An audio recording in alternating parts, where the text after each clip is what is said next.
Thank you. I'd like to call the meeting to order for the Standing Committee on Private Bills and Private Members' Bills and Public Bills. To order and welcome everyone in attendance. My name is Brad Rutherford, MLA for Leduc-Beaumont and Chair of the Committee. And I'd ask those members that are joining the committee at the table to introduce themselves for the record, and then I'll call on those joining by video conference. We will begin to my right. Good afternoon and welcome everybody. My name is Mark Smith and I'm the MLA for Drayton Valley, Devon. Good afternoon. I'm Mickey Amory, MLA Calgary Cross. Good afternoon, Martin Long, MLA for West Yellowhead. Laurie Sigurdson, Edmonton Riverview. Good afternoon, Darren Billis, MLA Edmonton Beverly Clairview. Good afternoon, everyone. Chris Nielsen, MLA for Edmonton Decorah. Good afternoon, David Shepard, MLA for Edmonton City Centre. Good afternoon, Nancy Robert, Clerk of Journals and Committees. Warren Huffman, Committee Clerk. Thank you. We'll now go online. We'll start with MLA Dack. MLA for Edmonton McClung. Thank you. MLA Singh. Good afternoon, everyone. Peter Singh, MLA Calgary East. Thank you. MLA Rain. Good afternoon, everyone. Pat Rain, MLA Lesser Slave Lake. And MLA Nixon. MLA Calgary Klein, Jeremy Nixon. Thank you. I'll just go through a few of the substitutions today. So Member Singh for Member Fry, Member Dack for Member Sweet, Member Billis for Member Irwin, and Member Smith for Member Rosen. A few housekeeping items to go through. The microphones are operated by Hansard staff. Committee proceedings are live streamed on the internet and broadcast on Alberta Assembly TV, and the audio and video stream transcripts of the meeting can be accessed via the Legislative Assembly website. Members participating remotely are encouraged to have your camera on while you're speaking and your microphone muted when you are not. And remote participants who wish to be placed on the speakers list are asked to email or send a message in the group chat to the committee clerk, and members in the room are just asked to signal the chair as well. Please set your cell phones and other devices to silent for the duration of the meeting. And we will now go to the approval of the agenda. Are there any changes or additions to the draft agenda? Not seeing or hearing any. Can I get somebody? MLA Billis has moved that the agenda for the April 7th, 2022 meeting of the Standing Committee on Private Bills and Private Members' Public Bills be adopted as distributed. All those in favor in the room, please say aye. Aye. Anyone opposed in the room, please say no. And moving online, all those in favor online, please say aye. Aye. Aye. Aye. And anyone online opposed, please say no. That motion is carried. On to the approval of the minutes. We have the minutes of our March 29th, 2022 meeting to review. Are there any errors or omissions to note? Hearing none, can I get a member to move? Mr. Nielsen has moved that the minutes of the March 29th, 2022 meeting of the Standing Committee on Private Bills and Private Members' Public Bills be approved as distributed. All those in favor in the room, please say aye. All those opposed in the room, please say no. And then moving online, all those in favor online, please say aye. Aye. Aye. Aye. And anyone opposed online, please say no. That motion is carried. So moving on to some stakeholder presentations. Members, at our meeting for the March 29th, the committee agreed to invite stakeholders to provide oral presentations on Bill 203, the Technology Innovation in Alberta Venture Fund Act. According to the committee's agreed upon process, stakeholders may make up to a 5-minute presentation followed by questions from committee members for up to 15 minutes. We have 3 stakeholders that have agreed to meet with us today, and currently 2 are with us. If the third joins, we will certainly get them involved. And so I'd like to thank Mr. Aaron Flynn, the CEO of Inflection Games, and Mr. Trent Johnson, CEO of LiveWeb, for joining us today. And we will then turn to our first presenter, Mr. Flynn, the CEO of Inflection Games, for a 5-minute presentation if you are ready, and then we will go to questions. The clock starts when you do. Thank you, Mr. Rutherford. I believe I have a presentation that could be shared from the committee clerk. Yeah, we'll just give him a few seconds just to get that started. Just I'll let you know when it's up. Yeah, thank you.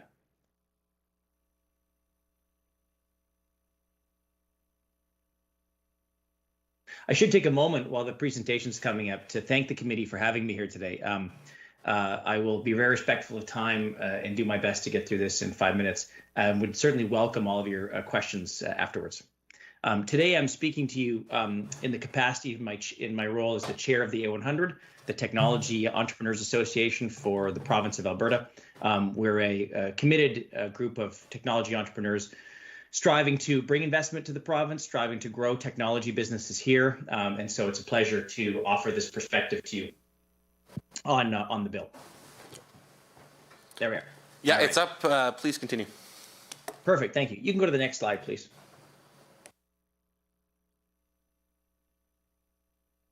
All right. So I want to offer this quote to begin, which comes from the CBRE as of last year. And it very clearly states that in the opinion of the CBRE, the Canadian Real Estate Organization, that the size of any jurisdiction's tech talent labor pool will be a key indicator of a region's recovery. And so as we think of this at the A100, as I think of this as a technology entrepreneur here in the province of Alberta, this weighs very heavily on me. And I think a lot about how we, in whatever capacity I'm working in, can ensure that we have a tech talent labor pool here in our province. Next slide, please. In the A100, we have what we call a big, hairy, audacious goal, which is a business term, to describe what exactly is we want to do over the next 10 years. The clock is running on that goal, and it is our ambition to bring 75,000 total technology jobs to the province by 2031.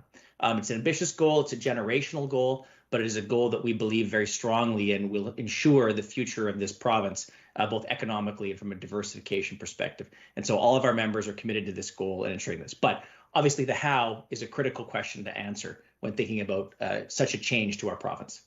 Next slide, please.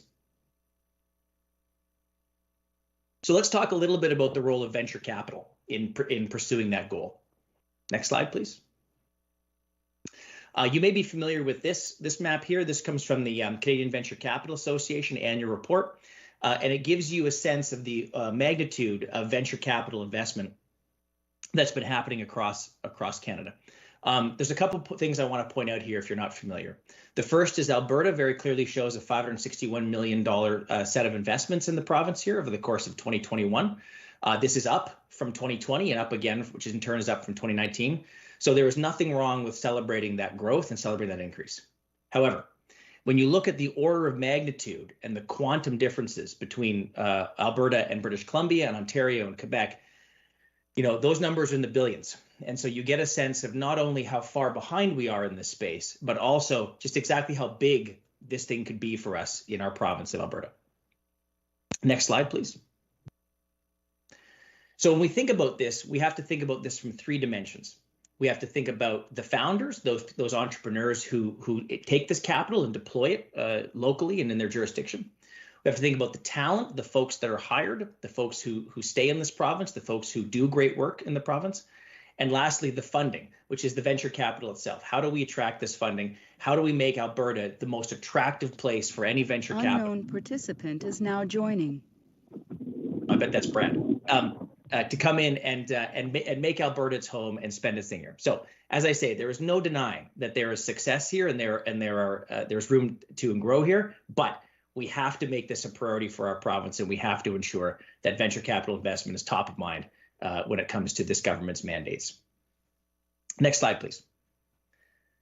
I thought it was timely to share two news articles from just the past 24 hours. On the left is a federal announcement that says that up to $15 billion will be set aside to leverage other private venture capital investment in the country. And on the right is a Wealthsimple, a relatively well-known Canadian fintech startup out of Ontario, I believe, which is now saying that they will take a lot of the complexity of this, and they want their customers to see the potential of being a part of investing in venture capital themselves. These are both, again, right from yesterday. So my hope here is to share that this is an urgent set of things happening, and this landscape is changing constantly and dynamically. Next slide, please. The entire goal of this is to create a virtuous cycle, right? We have funding that enables talent, we have talent that creates innovation, and we have innovation that ultimately fosters growth, which in turn goes on to become more capital that can be redeployed and reinvested. And that is the virtuous cycle what we have to talk about here. And this bill speaks very directly and I think very, very positively towards the funding side of things as well. And from there, many other benefits will come through talent, innovation, and growth. I'm proud to be a member of the 100, where we help foster the work of Start Alberta.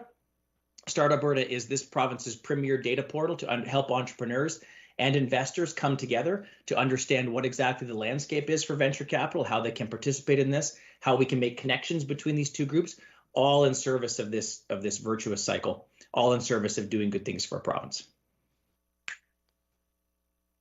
Thank you very much. 1 second to go. Perfect. That was well timed. I appreciate that. We will now go to questions. I don't have anybody on the list yet, so I'm just going to look. Mr. Nielsen's caught my eye first. Please go ahead. Well, thanks, Mr. Chair. And Mr. Flynn, thanks for coming today to present to the committee. I must say your presentation was very compelling. You know, I'm quite actually excited about this bill. You know, the opportunities I think it provides Alberta tech companies to grow, and I think also a chance for Albertans to participate and earn a return.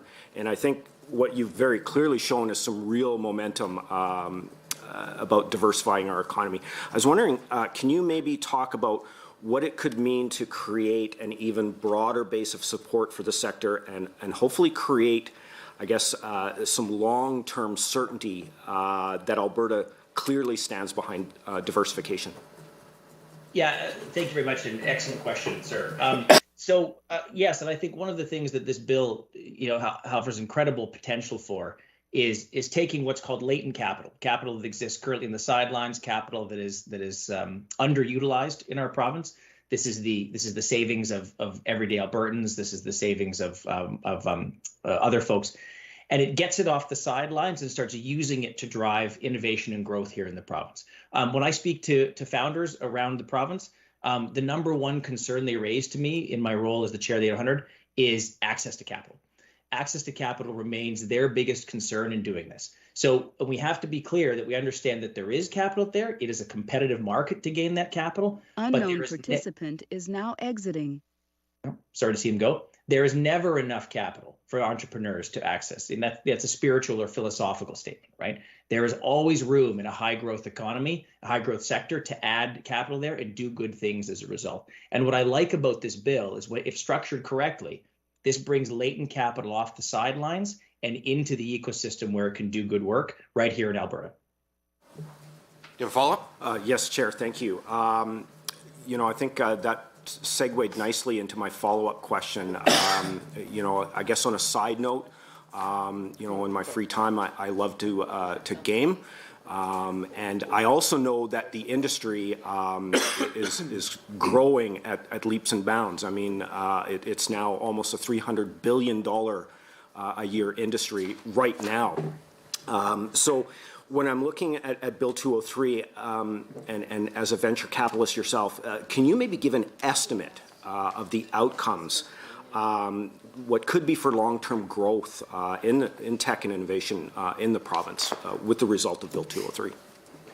Oh yeah, happily to. So obviously the future is unknown, and we have there's a risk in speculating. But I can say that, you know, there's a lot of evidence right now that says that if trends continue around these high growth sectors, gaming, medtech, software as a service, fintech, et cetera.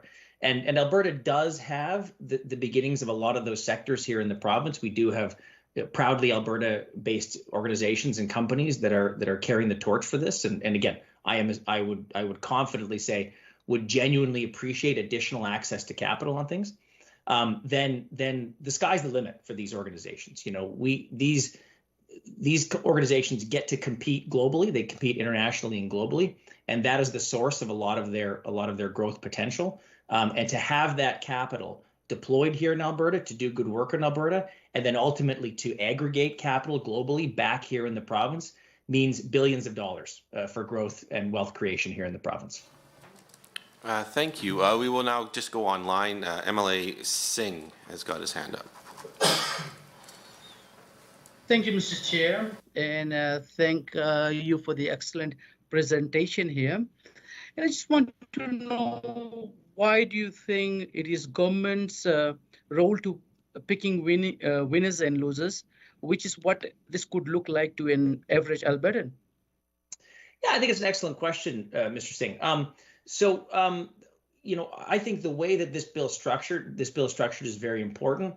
And I think that spiritually what I would support and what entrepreneurs would support is the notion of dedicated, committed experts in this area doing this work. The Alberta Enterprise Corp is one example to do this. We have a lot of relationships with through their Accelerate funds, for example. It is my estimation and my recommendation that this bill should be less about the actual choosing of which sectors to go to and the actual selection of that, and far more that it is an aggregator of these funds and a deployer of these funds to experts in the private sector who then go and lever that money to do good work here in the province, as we currently do with the Alberta Enterprise Corp and its Accelerate funds.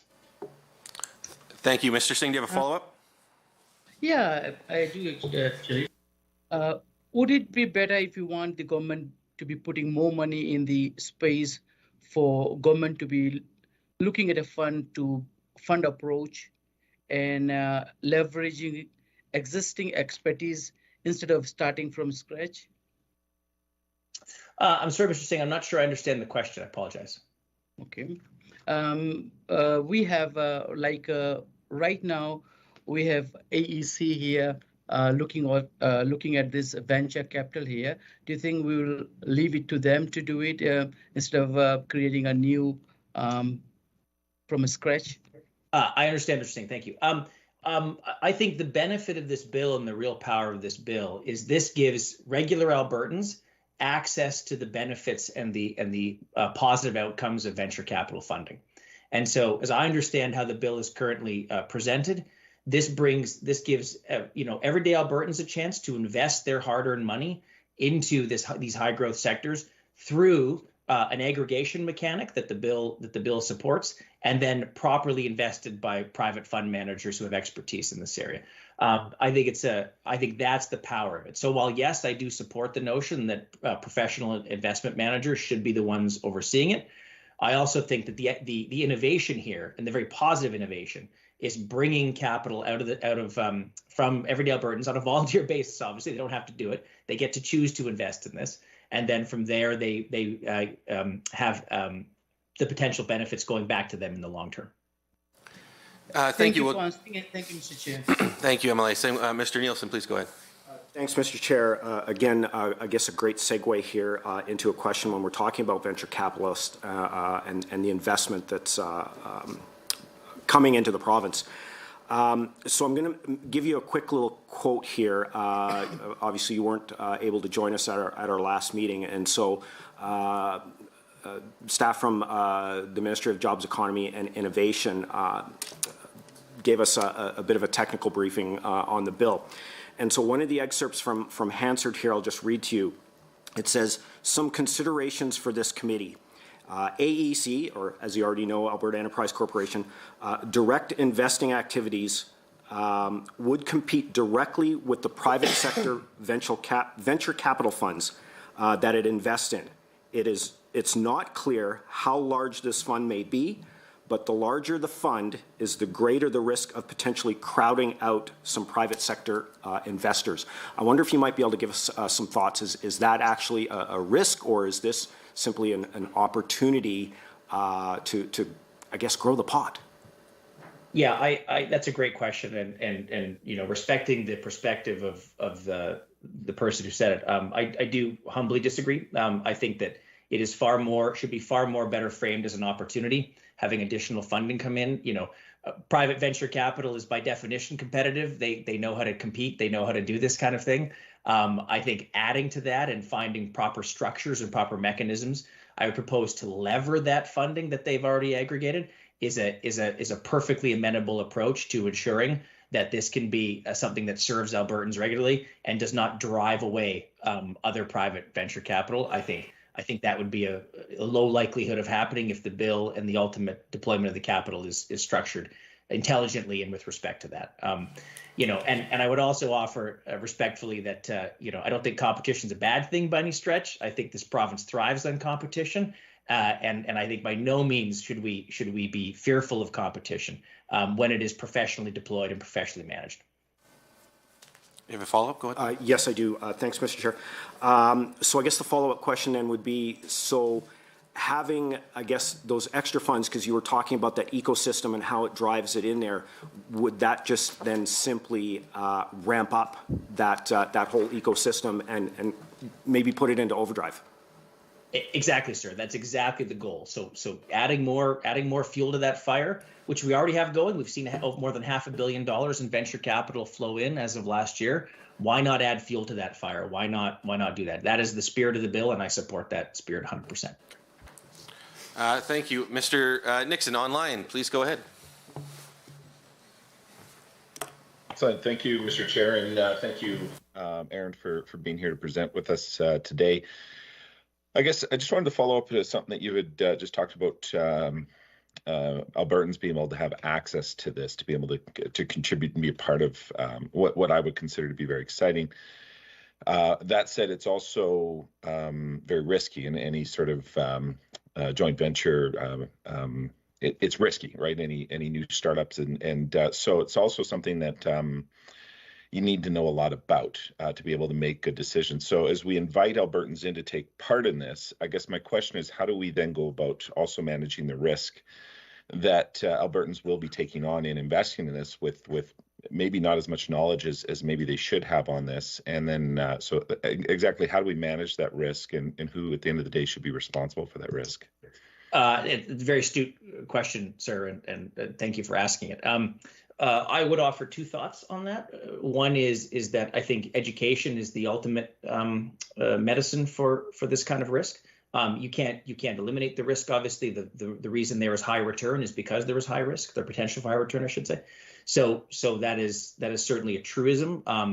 And I would only recommend that this opportunity be given to Albertans who are prepared for it, to educate themselves, who go do this. That's why it's opt-in, right? I wouldn't suggest that it's not a mandate, it's not a tax we're putting on people to go to this. But I think ultimately, the potential is so positive and so good that we should be striving to find a way to educate members of our province who are attracted to this and can benefit from the benefits. As programs like this are gaining momentum in other jurisdictions, whether through the private sector or through the public sector, their learning, I think, offer us lessons as to how to do this properly. But we would still be in early days and still have the potential to do really, really good things on the pioneering, if you will, with this, which I think is a very attractive aspect of the bill as well. Thank you. Do you have a follow-up? Yes, sir, I do.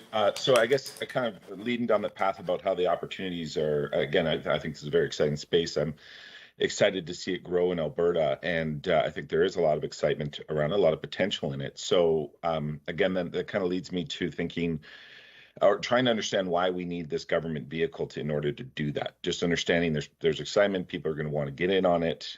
Why the government? Why do we need to come and intervene here and push this forward? I think that's a very fair question.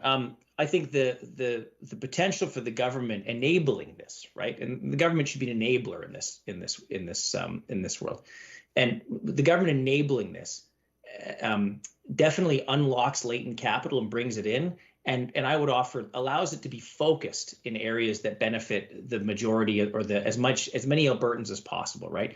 This fund can choose to invest in Alberta-based startups and scale-ups. This fund can select lower risk Alberta investments as well. All of this can be built in and codified in the investment thesis for this fund, and can be put there in black and white, and can be measured and assessed, as all good venture capital funds are, against what the outcomes it's actually achieving are. So these things can be properly measured and codified, and then from there properly assessed. But ultimately, focusing this latent capital, bringing it off the sidelines from members of our own citizens, and deploying it here in Alberta represents an enormous opportunity, to my mind, and something that is just very tantalizing, and we would be, again, pioneers with. Thank you. We will now go to MLA Dack for a question. And just so you're aware, we got a minute 15. So. Thank you. I'll be brief, Chair. Mr. Mr. Flynn, thanks for your presentation. I'm always curious to know when we are receiving presentations from stakeholders, what elements of the certain bill, in this case, it's Bill 203, what elements of Bill 203 firmly hit the nail on the head from the perspective of you as a venture capitalist and others in your field who are seeking a supportive government framework? What struck you as you read Bill 203? Yeah, thank you, Member Dack. I would say the two elements are the two sides of the coin of activating latent capital from our own citizens that is currently on the sidelines, currently in different investment vehicles, savings accounts, checking accounts, whatever it might be, RSPs, whatever. And then secondly, having an investment thesis which redeploys it back here in the province, right? And I would leave the actual details of that to professional fund managers, but it's starting from the premise that this capital here can do good work here in our province for hungry, risk-taking, and very intelligent and world-class entrepreneurs right here in our backyard. Those two elements of it, having Albertans help Albertans, it just speaks to me. Thank you for that. And thank you, Mr. Flynn, for your time, your presentation, and for taking questions this afternoon. We will now move to our second presenter, Mr. Johnson, CEO of Live Web. I will turn it over to you. You have 5 minutes to present, and the timer starts when you do. Thank you, Mr. Chairman. My name's Trent Johnson. I'm the CEO of an Alberta-based company called Live Web. By way of introduction, I'm a career technology entrepreneur, and I'd really like to recognize Aaron for not only the tremendous presentation in support of this bill, but in fielding great questions relative to the impact of the bill. I've been working on a concept for this kind of Alberta Citizens, Alberta Venture Fund for the better part of a decade. And I am strongly of the belief that it is one of the most important things we can do, one of the most important pieces of legislation we will see for some time to come. I'm a career technology entrepreneur. I'm an economist by education. I've founded and built 5 technology companies in Alberta with 2 IPOs and a number of private exits. One of my favorite recent claims to fame is my last company built the software that powers voice and video in all Microsoft products. So it was an Alberta-based company that wrote the software that's powering our meeting today. I've also, from a philanthropic perspective, worked for the past 25 years to accelerate the growth of the technology sector in Alberta, working with organizations like the A100 on the board of Innovate Calgary and wherever else I felt I could have an effect to help grow our tech sector in Alberta. The reason I was determined to do that were both professional and personal. Aaron made a strong point about the effects and value of venture capital formation in the province and in all the regions throughout the world where you've looked at areas that have been successful in venture capital formation. You see really the key performance metrics that are, I believe, are among the most important to government members: economic growth, GDP growth, wealth creation, and creation of high quality, high paying jobs in the new economy. A number of years ago, I recall data from British Columbia when BC went over the tipping point and the technology industry employed more people than forestry, mining, and energy combined at wage levels on average 65% higher than the legacy industries. The concept of this kind of fund is appropriate for Alberta, and I'm glad Aaron emphasized the opportunity for Albertans to participate, because Alberta has been blessed with one of the greatest wealth creation engines in human history, being our energy industry. And our energy industry has been grown and become successful through massive capital formation to drive the extraction and distribution of our energy resources. The technology industry is relatively comparable. It requires very significant capital formation and capital that's available for high-risk ventures. I appreciate Jeremy Nixon raising that issue. So we have a history of capital formation for high-risk, high-return rewards in industries. And one of the driving forces for me in terms of encouraging our public sector to come and participate in this kind of capital formation is that I very strongly believe that Albertans are as capable, and likely in many cases more capable, than most of the jurisdictions globally that are leading in the digital economy. I am completely unaware of any reason why Albertans cannot be at least as successful in the new economy as San Francisco or Boston or Beijing. Thank you for the presentation. We will now turn to 15 minutes of questions. And just to double check, I've got some hands up online. MLA Nixon or MLA Dack, did you have a question to start us off, or was that before? MLA Nixon gave me a thumbs up the fastest, so you can start with a question and a follow-up. Excellent. Thank you, Mr. Johnson, for being with us here today and for your passion on this topic. I guess one of my questions was, do you think this is the best vehicle? I mean, again, the government of Alberta obviously wants to see the tech sector growing.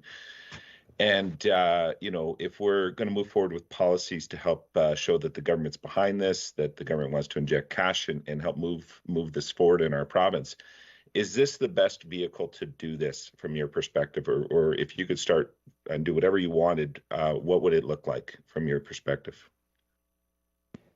It would look a lot like this, Mr. Nixon. And when I think of Mr. Singh's questions with regard to picking winners, I second Aaron's commentary around my understanding of Bill 203 as conceived is that the government would not be picking winners, that professional portfolio managers would be picking winners.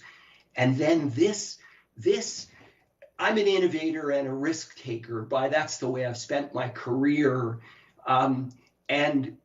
But what I'm seeing is that venture capital has been the best returning asset class potentially on the planet for the past 20 plus years, typically producing in double-digit return areas. But even if you talk to high net worth angel investors and venture capitalists in our province today, they want to participate in venture class investing through portfolio management. And what that means for working class people like myself and like many government members is we aren't capable of, nor do we want to incur the risk of picking winners. And typically what venture capital is doing is creating a portfolio of an average number would be 30 companies. So a block of capital from this bill would be invested across a portfolio of companies. And when you look at the most successful winners in venture capital globally, and Andreessen Horowitz probably is the top of my list for that. If you look at the history of their incredible returns, the vast majority of that 30 company portfolio will fail or kind of become what venture capitalists refer to as the walking dead. And one or two companies will become unicorns and hit a home run and deliver these exceptional returns to the portfolio. So the vision for the bill is that working class Albertans could pledge $30,000 over the course of 3 years to participate as micro-limited partners in a provincial venture fund. And based on what I've seen around the planet for the past decade as we've pontificated about this opportunity, this magic would happen in Alberta, where we would have material, exciting capital formation with an opportunity for Alberta citizens to participate. Let's hope they make above average returns. But imagine if 15 or 20 years from now, you're the government who passed this bill that created a part of the world where people are literate and confident in investing in the biggest growth creation engine of the 21st century. My dad came home when I was a kid in the 60s with shares in Alberta Energy Company, and I became a shareholder of the development of the oil sands. And to me, this is an analogous type event where, imagine parents and kids and say, hey, that's one of the 30 companies we own through the Alberta Venture Fund. And it's just, Aaron referred to it as virtuous circle, but imagine if Albertans become above average investors in the new digital global economy. And this legislation is a really good model by which to do that. Thank you, Mr. Nixon. Do you have a follow-up? Yeah, I do actually, because you talked about, the unicorn, and I think you speak to a little bit of my concern. You're going to have to wade through a lot before you get to that unicorn. I guess maybe if you can talk about the opportunity there, how many unicorns are out there? And do you know what I'm kind of driving at here? Yeah, there's kind of like, what are the odds in portfolio theory? Yeah, and they're long. They're long odds. But I have been so incredibly excited and astonished to see what is beginning to happen in Alberta and what Alberta is accomplishing. And there's a number of great names, but let me pick one I'm familiar with. So in 2018. Through my work in the Aon 100, we identified 7 companies that I wrote a personal check to take out to Startup Fest in Montreal, which is one of Canada's top technology festivals. One of the companies that joined us there and it was just a twinkle in the founder's eye, was a company called Cemend, headquartered in Calgary. And Hanif and his co-CEO have scaled Cemend incredibly successfully and rapidly, to the point where last year they announced one of the biggest fundings in Alberta venture capital history when they raised $80 million. And when you raise $80 million in the type of model that Cemend is raising it in, it's typically for around 20% of the value of the company. So I'm guessing that $80 million might have represented about a $500 million valuation for Cemend. And Cemend is on its way to becoming a unicorn, like we've previously seen with Benevity and a number of other. Aaron could share with us probably a couple of Edmonton ones. And venture capital has been around long enough that the portfolio theory is getting quite successful at in that range of 30 companies. The odds, I think, are relatively good of creating a unicorn. I do believe in the Alberta advantage, and I do believe in the history of the Alberta entrepreneurial spirit. And I strongly believe we will be increasingly great at creating unicorns. Aaron framed it beautifully at the start of his talk. There's three things that drive success in the new economy: ideas, talent, and capital formation. And if this government has the vision and courage to support this kind of bill, it will give us competitive advantage in capital formation. We will capture some of the attention of the world. There was a great question about why should the government do this? And one, because it positions Alberta in a competitive advantage in the new digital economy. But secondly, it also drives on what I understand to be the main key performance indicators of government members: economic growth, wealth creation, job creation. Thank you for that. Mr. Dack, did you have a question? Where's your Yes, hand? I did, if I may. Yeah, please go ahead. Thank you, Chair. Mr. Johnson, I spent 30 years in the real estate industry, so I recognize an outstanding salesman when I see one, and I live here.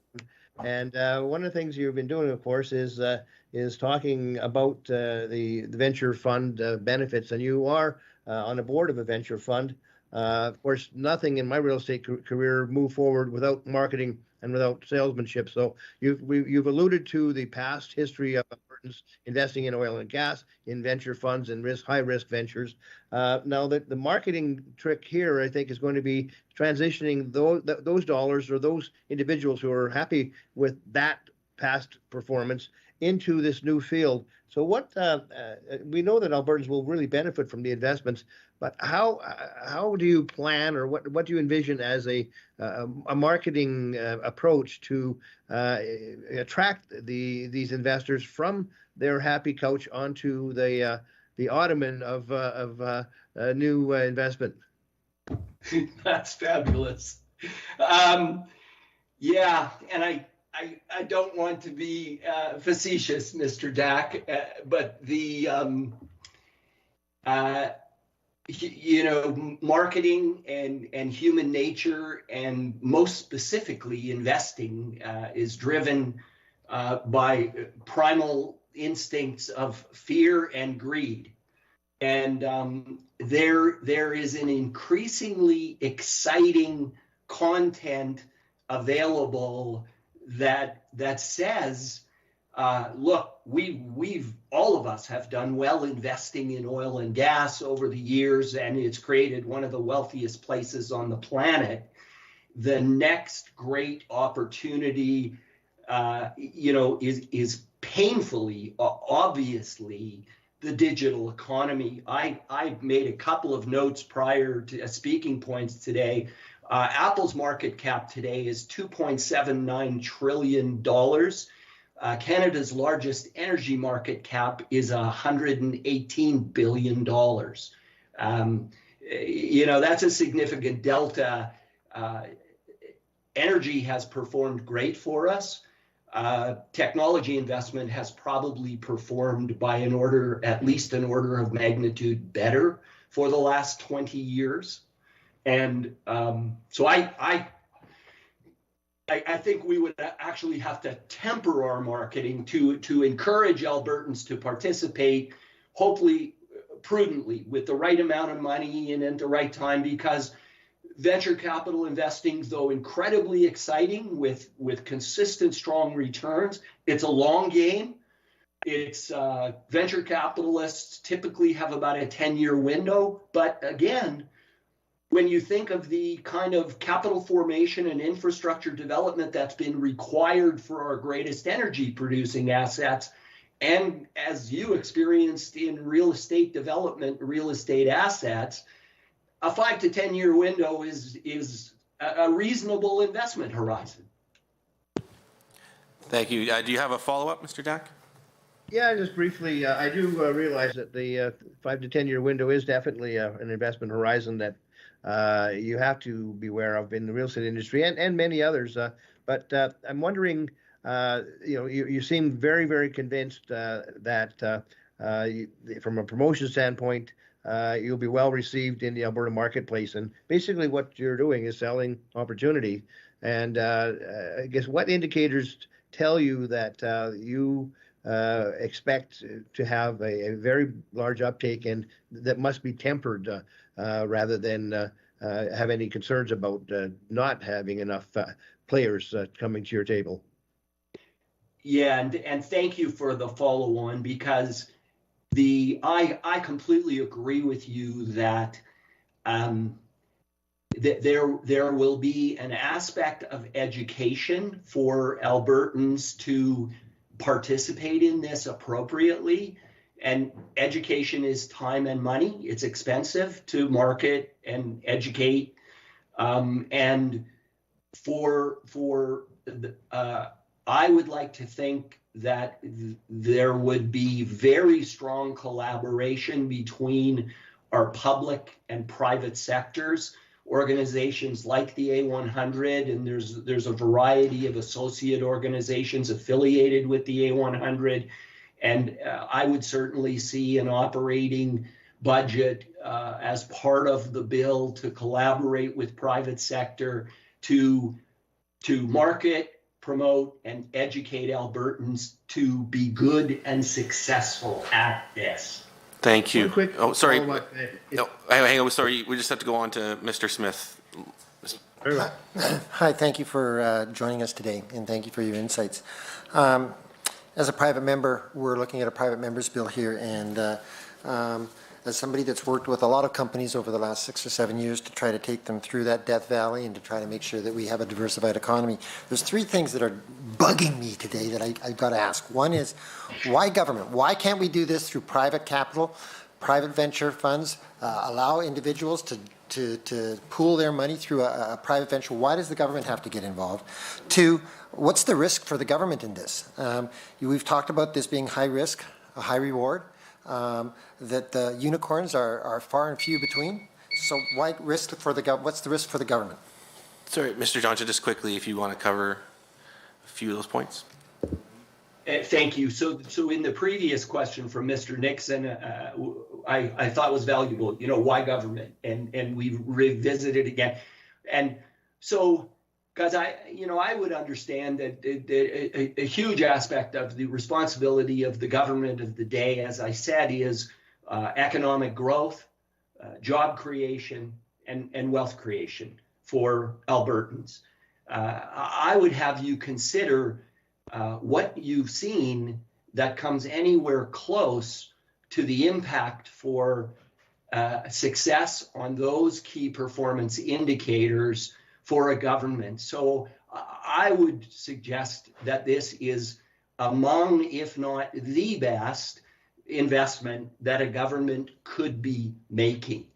And the structure of the bill is such that it will be organizations like Alberta Enterprise, not the government itself, picking winners.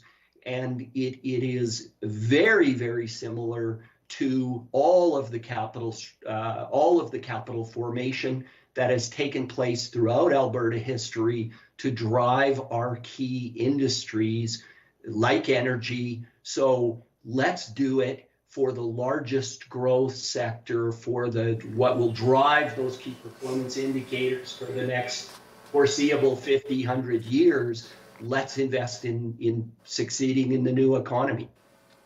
Thank you. I will just interrupt there. We are over time on the question portion. So I always want to thank again Mr. Johnson, Mr. Flynn for joining us, presenting and taking our questions this afternoon. I just confirmed Mr. Zumwalt, a partner at Zinc Ventures, I believe had dialed in briefly and then disconnected, is not online at this point. So that would actually be the conclusion of our stakeholder presentations for this afternoon. And then we will be now moving on to deliberations.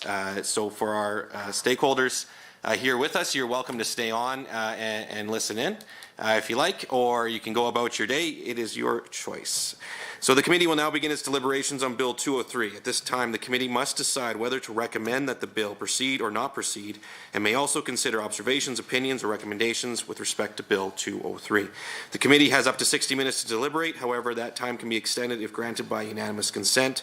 With that, I will open the floor to a discussion on the committee's recommendations. Mr. Nielsen is the first one flagging me down. Please go ahead. Well, thank you, Mr. Chair. I'll start first, of course, by thanking our presenters for some very, very insightful information that they've provided today. So, you know what, maybe I'll just jump right in so that we can get into deliberations on how to proceed. Likely you've probably got a motion prepared, but I, of course, would move that we recommend the bill proceed in the House. Okay, just give us one moment here. We'll get it up on the screen.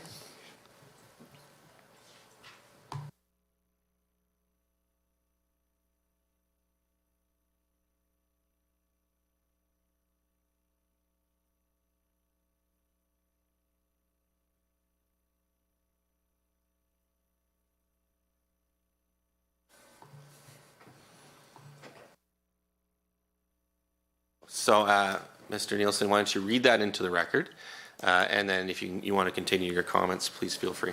Thank you, Chair. I move that the Standing Committee on Private Bills and Private Members' Public Bills recommend that Bill 203, Technology Innovation and Alberta Venture Fund Act, proceed. Great. Please go ahead. You know, I must admit, I was taken aback by some of the information that we saw. I always know that there was opportunities in the tech sector. I guess I didn't realize just how immense they were. And, you know, one of the things that I've always brought up for quite some time now, as I stated earlier, you know, I do have an interest in the gaming industry. I used to talk about how that industry, you know, by the time 2023 rolls around, it was poised to be $150 billion industry, and it's already at $300 billion. So, you know, clearly, you know, there was opportunities there that, you know, probably some folks didn't realize. And when we're talking about getting Albertans an opportunity to be able to get in on, you know, potentially the next big thing, I'm sure that probably somebody said at one point in time that the oil and gas sector looked like one of those unicorns that was referred to earlier, and look what that ended up producing for Alberta, and, you know, even as a whole in a larger view of Canada. I think the tech sector is that next opportunity, and giving Albertans a chance to get in on that, to be able to, you know, create wealth out of this, all at the same time being able to tap into those professionals that, you know, that do this on a regular basis.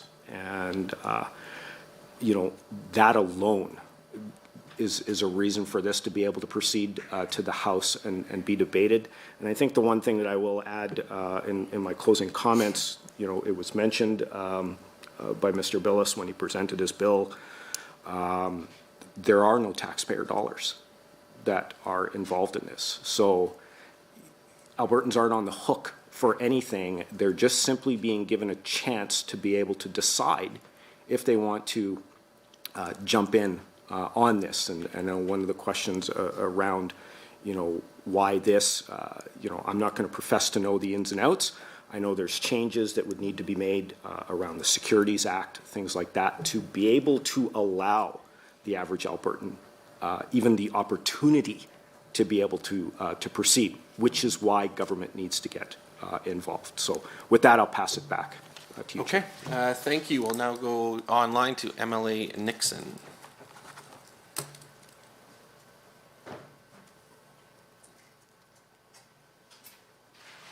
So thank you, Chair.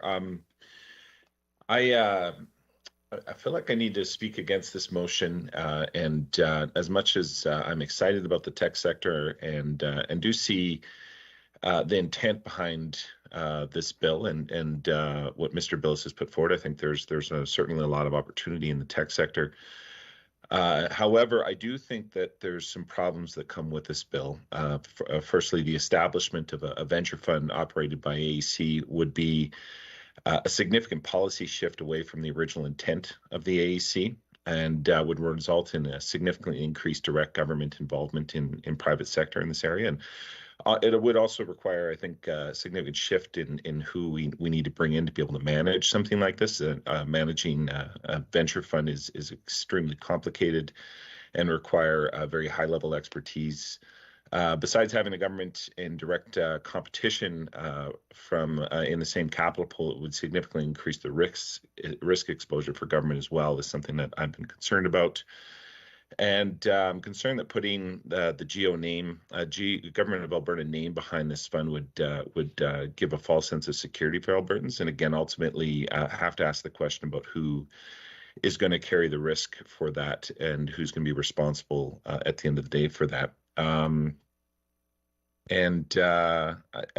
obviously, again, the tech sector is very important, and very thankful that the provincial government is investing heavily with that within the AEC. We've recapitalized $175 million towards that. I know Minister Schweitzer's announced recently $31 million in additional investments. So I'm not voting against this motion because I don't think we should be supporting the tech sector. I think that's obviously very important. I just don't believe that this bill is the best vehicle for us to be able to drive that forward. So thank you, Mr. Chair. Thank you, MLA Nixon. Mr. Billis, go ahead. Yeah, thank you very much. Mr. Nixon's comments are disappointing but not surprising. I want to clarify a few misperceptions about this bill. First of all, it's not government investments. So I appreciate the government members continue to try to frame this as government getting involved in the private sector. It's not. This is the legislation that enables the average Albertan to invest in venture funds. It doesn't exist right now. So to questions from MLA Smith and others saying, that the government shouldn't bear this risk, the government's not. And it's not the government investing. It's AEC. So at the end of Mr. Nixon's comments, talking about the GOA recapitalizing AEC to the tune of $175 million, that's taxpayer dollars. That's the government investing and risking dollars. AEC has the capacity to manage this fund. Why? Because they do this already.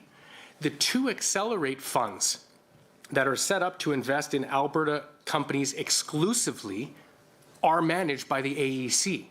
Would they need to grow their capacity? Yes, they would. They absolutely would. But I think it's a paper-thin argument to say that venture capital would be scared off because there's some misnomer of the government investing money. All what this legislation does is enable the average Albertan who currently does not have the ability to invest in venture capital funds. The average Albertan cannot. The Alberta Securities Commission has very strict definitions of what an educated investor is and what an accredited investor is. The average Albertan does not fit into either of those two qualifications. What this bill would do is enable the average Albertan, to give them an opportunity to invest in Alberta companies, startups and scale-ups. Is it high risk? Yes, of course it is. It's a venture capital fund. But Albertans decide if they want to take that risk. There is no obligation. No one is forcing them, the same way that nobody is forcing any Albertan of investing their money into companies that are listed on the Toronto Stock Exchange.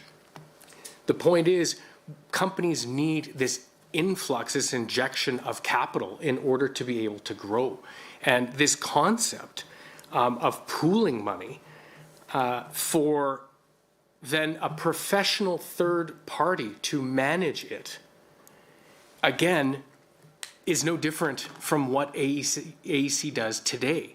I mean, the difference is they are primarily a fund-to-fund model. And so, again, they would need to increase their capacity to be able to do this in Alberta. But this bill provides an opportunity to unlock capital. And my frustration and feelings is that what we're about to witness is government members voting down this bill with paper-thin arguments as to why it should be voted down, sending the message that the government is not supportive of Alberta's tech sector. To say that we love what's going on, yet we are going to kill a bill that would enable hundreds of millions, if not billions of dollars to be unlocked and unleashed into Alberta companies, tech companies who support agriculture, forestry, energy, health sciences, life sciences. Like, it's extremely disappointing. This is absolutely needed. This is not a duplication. In fact, companies will tell you that more capital that can come out of off the sidelines and into the game are going to help that many more companies. And I'll start to wrap up my comments by saying that this bill came from the private sector. I don't know how many more times I have to stress, this is not an NDP idea. And I really wished members of the committee would take off our partisan hats and look at what this bill is designed to do. And it's written in a way that enables the government, the minister, to go out and make changes and consult and ensure that we get it right. It's not a prescriptive bill, and it was intentionally written that way. That it does two things. It creates an advisory council to government that industry has been asking for. I encourage all of you to talk to members of the Canadian Council of Canadian Innovators that have written numerous letters. They've sat down with Minister Schweitzer and made it very clear. The Capital Working Group, that of course was Minister Schweitzer's group, has been calling for, one of their recommendations is to create an advisory council on technology and innovation. That's exactly what this would do. There is no remuneration for those members. There's no cost to government. And then it creates this venture fund that is not duplicating. It's not picking winners and losers. It's giving Albertans an opportunity to invest in our own companies. And for me, that is exciting. And as I've spoken in the previous meeting, there isn't a dollar amount listed in the bill because, again, I'm not the best person to be deciding what that dollar is. I can tell the committee that I've spoken to dozens and dozens of venture capitalists and stakeholders, and they recommend a sum of somewhere between $5,000 to $10,000. And part of the rationale behind that, because this is high risk, we don't have to worry about people mortgaging their homes trying to put forward hundreds of thousands of dollars in an investment vehicle. But I don't know how many Albertans have hundreds of thousands of dollars to invest in high-risk startups. And if you don't have that, then you cannot. There is no vehicle for you, for the average Albertan, to currently invest in these companies. And the fact of the matter is, if we aren't deploying capital, then we aren't going to be growing more unicorns here. With a fund like this, in addition to all the great work AEC is doing, all the great work other venture capitalists are doing, this builds on that. This helps them grow that much faster. Many companies have told me that the valley of death is before Series A, when they've already exhausted all their friends and family money and they're looking to scale up and they need millions of dollars to do it and they can't access that. This fund would provide that vehicle for them to move forward. And Alberta would continue to lead the country in being entrepreneurs and entrepreneurial and innovative. But again, I want to stress the fact that this legislation only provides Albertans with the ability to invest in a pooled fund that is arm's length from government. It's professionally managed by the AEC, who has an incredible reputation in industry. The reason AEC has managed to be successful is because they operate completely independently of government. And I have the utmost respect for the work they're doing. And I believe the government does too, as this current government recapitalized them for another $175 million. But this fund is not deploying tax dollars. That recapitalization that the government injected is tax dollars. Now, I'm in favor of it, but for some of the arguments the members across have given, you've argued both sides. You can't argue that you're not in favor of government investing money and then say, and good job government for investing $175 million of tax dollars. But this bill doesn't do that. It's only private sector dollars that are being risked. And there is a piece of education that would need to occur, absolutely. But I think that, you know, as Trent pointed out, the opportunity to be able to educate Albertans, not just for the purposes of this fund, but to be more experienced in this world of working with startups and scale-ups is exciting. And it's exciting to give Albertans that opportunity. But that's all this bill does, is give Albertans an opportunity. It is not government picking winners. It is not government selecting the companies. That is done professionally by professional fund managers. And so I hope that the government will have a change of heart and allow this bill to go to the legislature. I think it should be discussed, and we should give all members of the Assembly an opportunity to speak to this. I've reached out to both Minister Schweitzer and Minister Taves for meetings on this bill to have a nonpartisan discussion about the merits of this bill, to which, if they do have concerns, I'm happy to hear them. I'm happy to address them. I've said to a number of ministers, I am open, we are open to amending this bill. If there are parts that need to be fixed, then let's fix it. And let's have a win for industry. Again, this isn't about the NDP or the UCP. This is about an idea that industry is asking for. And so I would happily accept an amendment from government. And to, on third reading of the passing of the bill, to claim that this is a win for all 87 MLAs. This doesn't belong to any one person. But I think if we don't allow this bill to proceed to the chamber, we don't have an opportunity to hear from Cabinet, from the ministers, especially Minister Schweitzer, whose ministry would be tasked with doing some of the heavy lifting before this bill comes into force in June of 2023. The other reason we chose that date was to give a long runway so that government could use all of their experience, breadth and depth to ensure that we get it right, that we make changes to the Securities Commission and we bring in regulations that will work. And so government has much broader access to industry experts and I believe is in the best position to get this right, which again is why the bill is written as an enabling piece of legislation, not a prescriptive piece of legislation. And so I hope, members, that we will allow this to go to the chamber for a debate, a robust debate. We heard from two stakeholders today. It's unfortunate that Mr. Zumwalt was unable to connect. Again, he and Platform Calgary have had a number of announcements with Minister Schweitzer and the support of the government of Alberta. Again, I know Mr. Zumwalt and as is Mr. Flynn and Mr. Johnson are apolitical in the sense that they are just advocating for good ideas.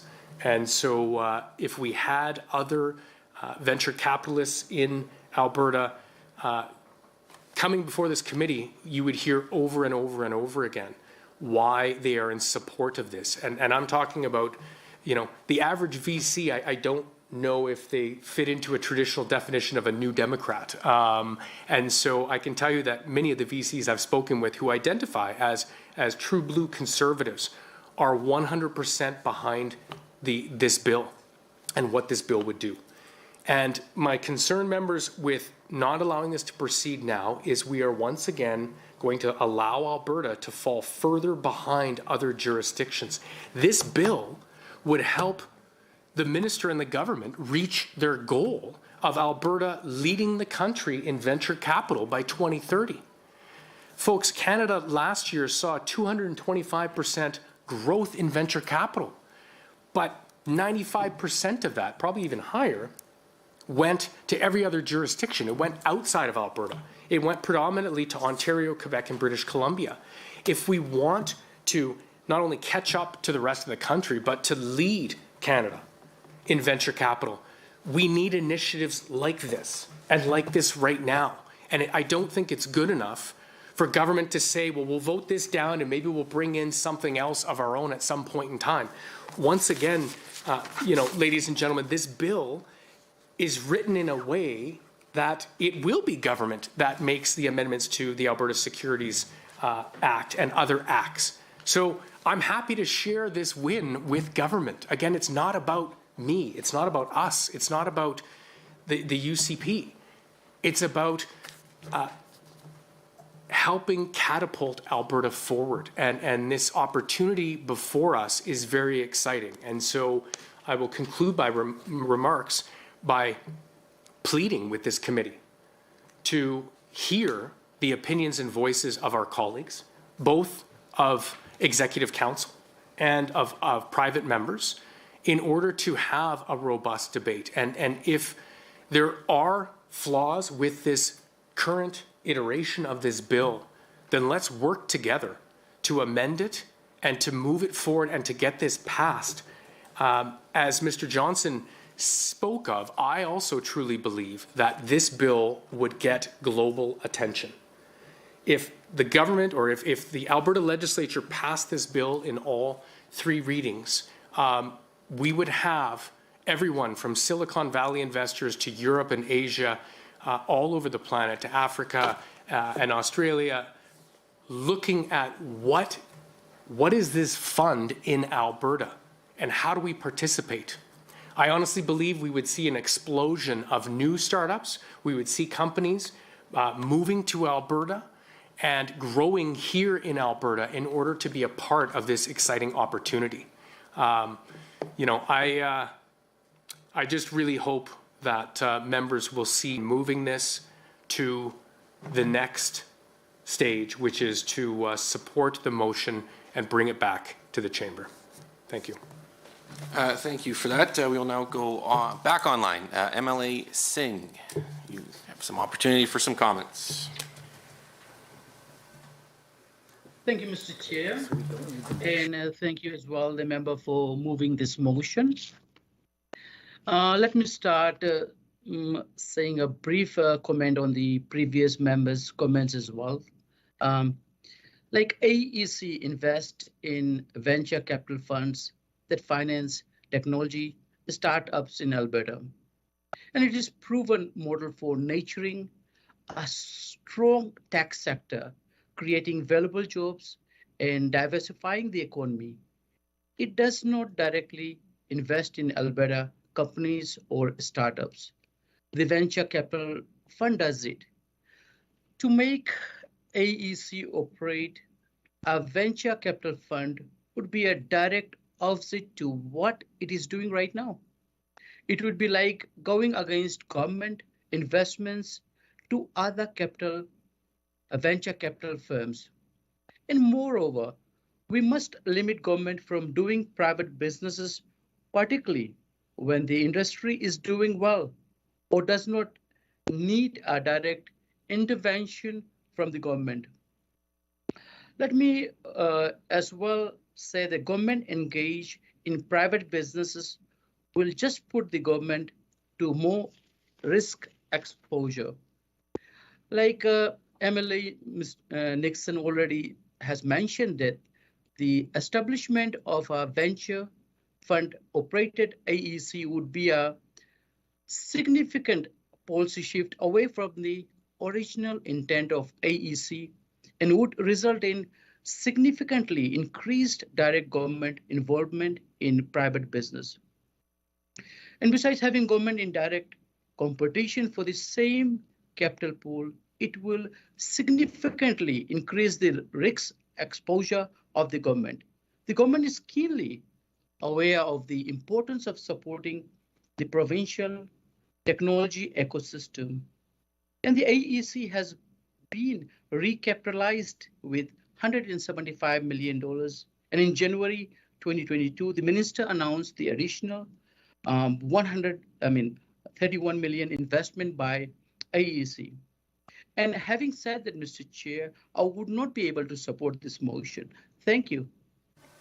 Thank you, Mr. Singh. I don't have anybody else on the list, so now I do now. Go ahead, MLA Sigurdsson. Thank you so much. Yeah, I'd like to say a few comments about this.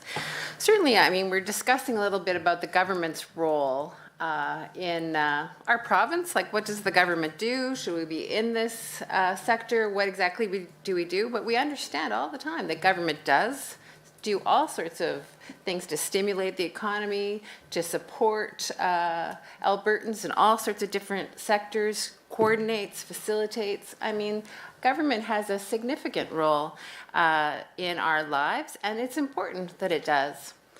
And oftentimes, government can step in when there's something missing. And we've heard today from industry experts, 2 venture capitalists, who have told us right here at this committee, this is needed. It's missing in the sector. We need people to step up, and we need government to do that, to create that. And then it's a win-win.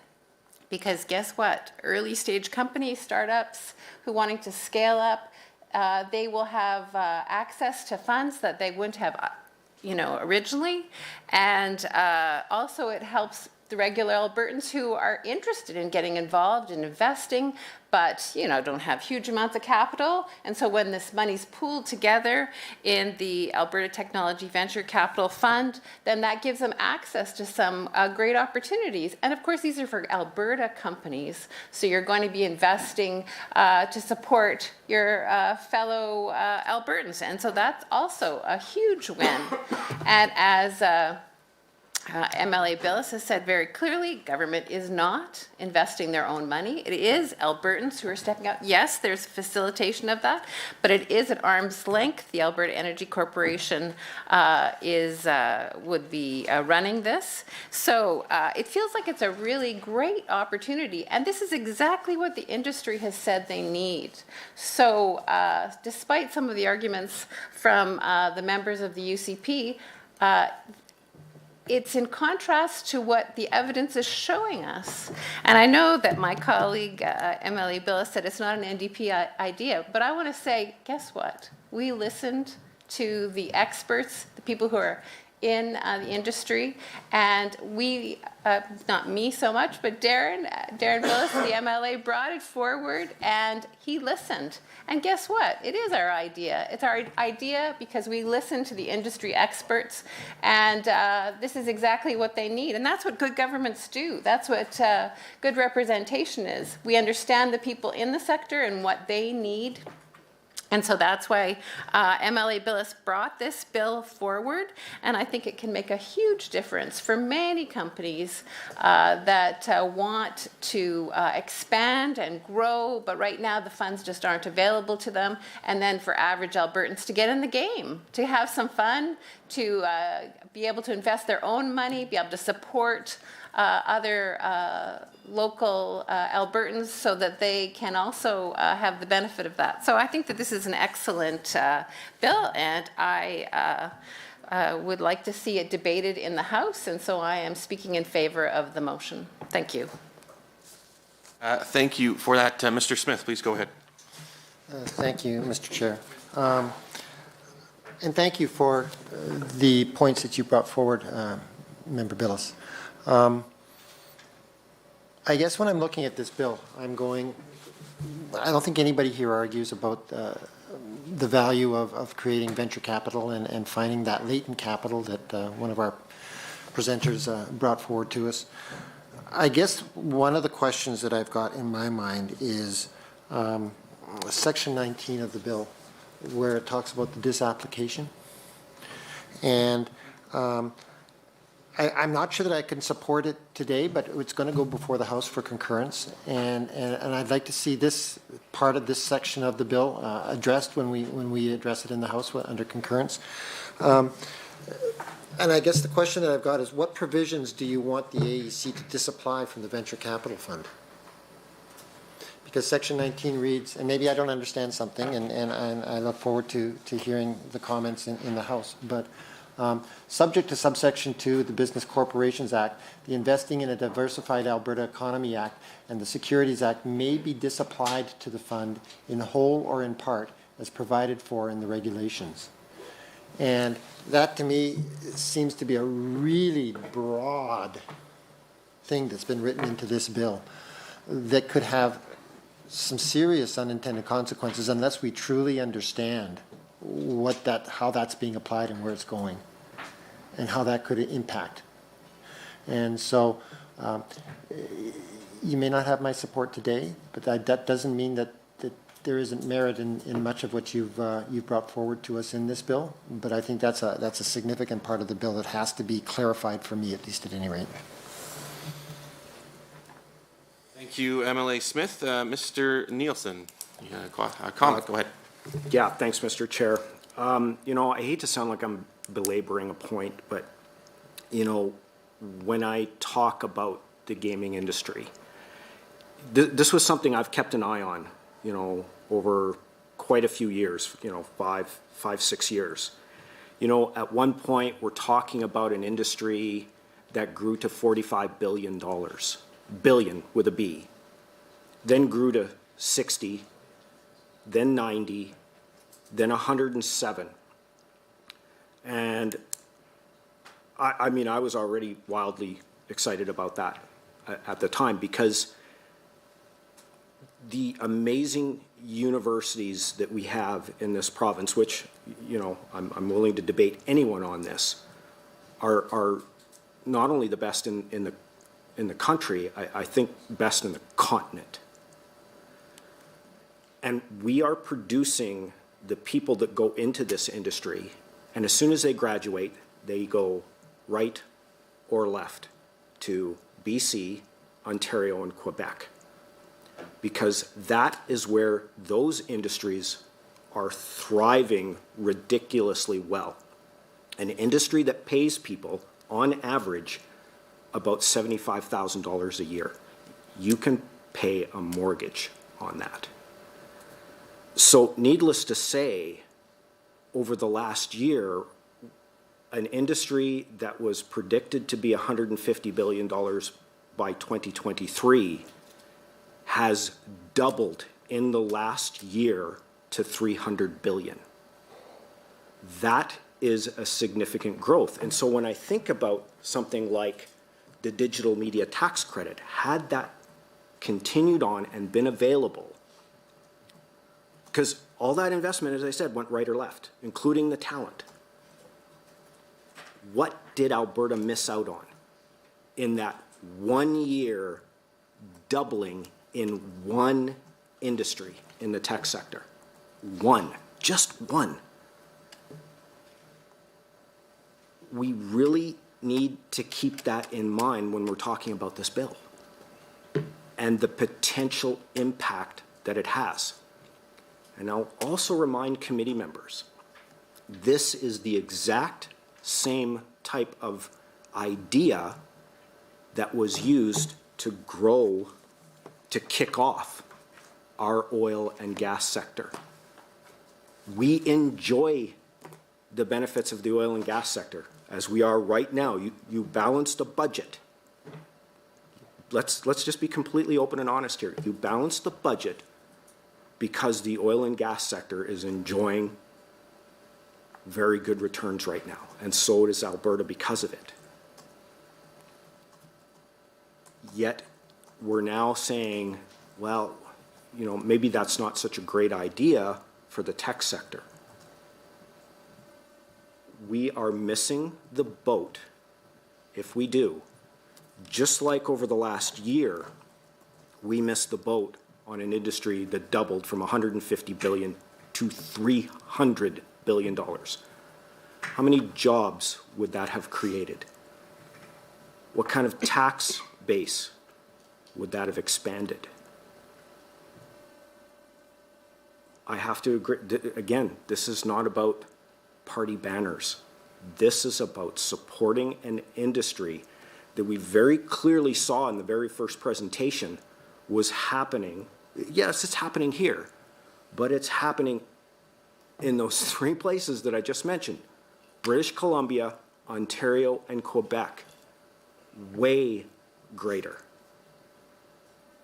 Don't, you know, I remember the whole discussion when, you know, we were looking to set up a kind of a mini Silicon Valley right here in Edmonton.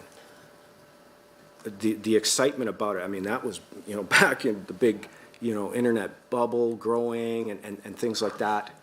And somebody decided, you know, well, you know, it's risky, it's risky. And it didn't happen. And other jurisdictions jumped on board and they got the benefits of it, and we missed out. Don't miss out on this opportunity.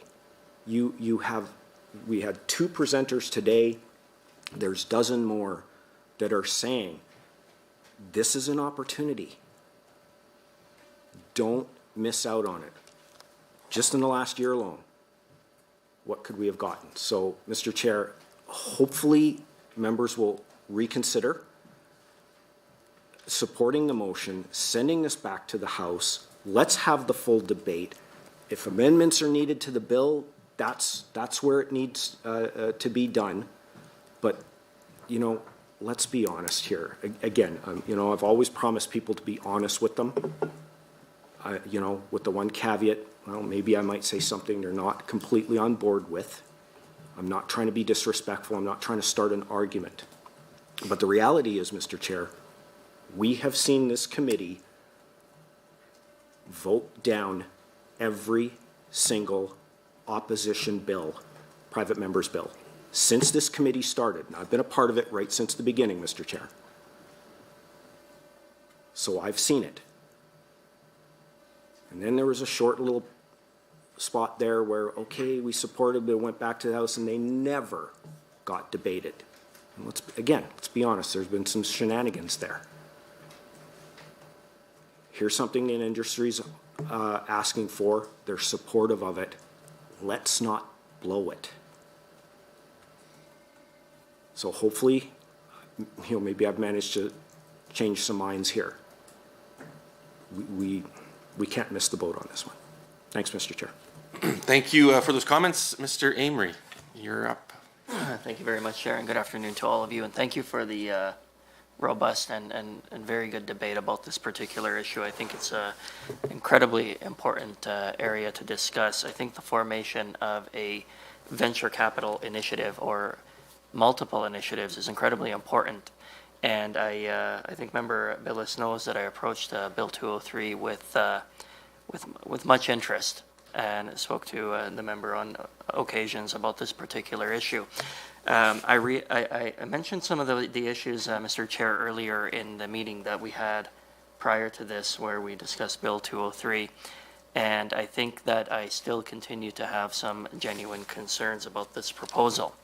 I think that the presence of the stakeholders this afternoon, but even more so the absence of others, have heightened those concerns and not resolved any of them.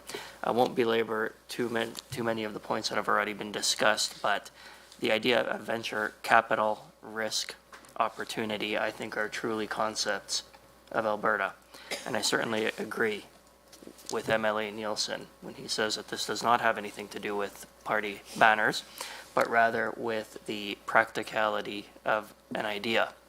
As I sit here and contemplate all of the excellent points being raised, I do have some concerns, and I find some of the issues remain unsettled. Let me be clear, Mr. Chair, and to members of this committee.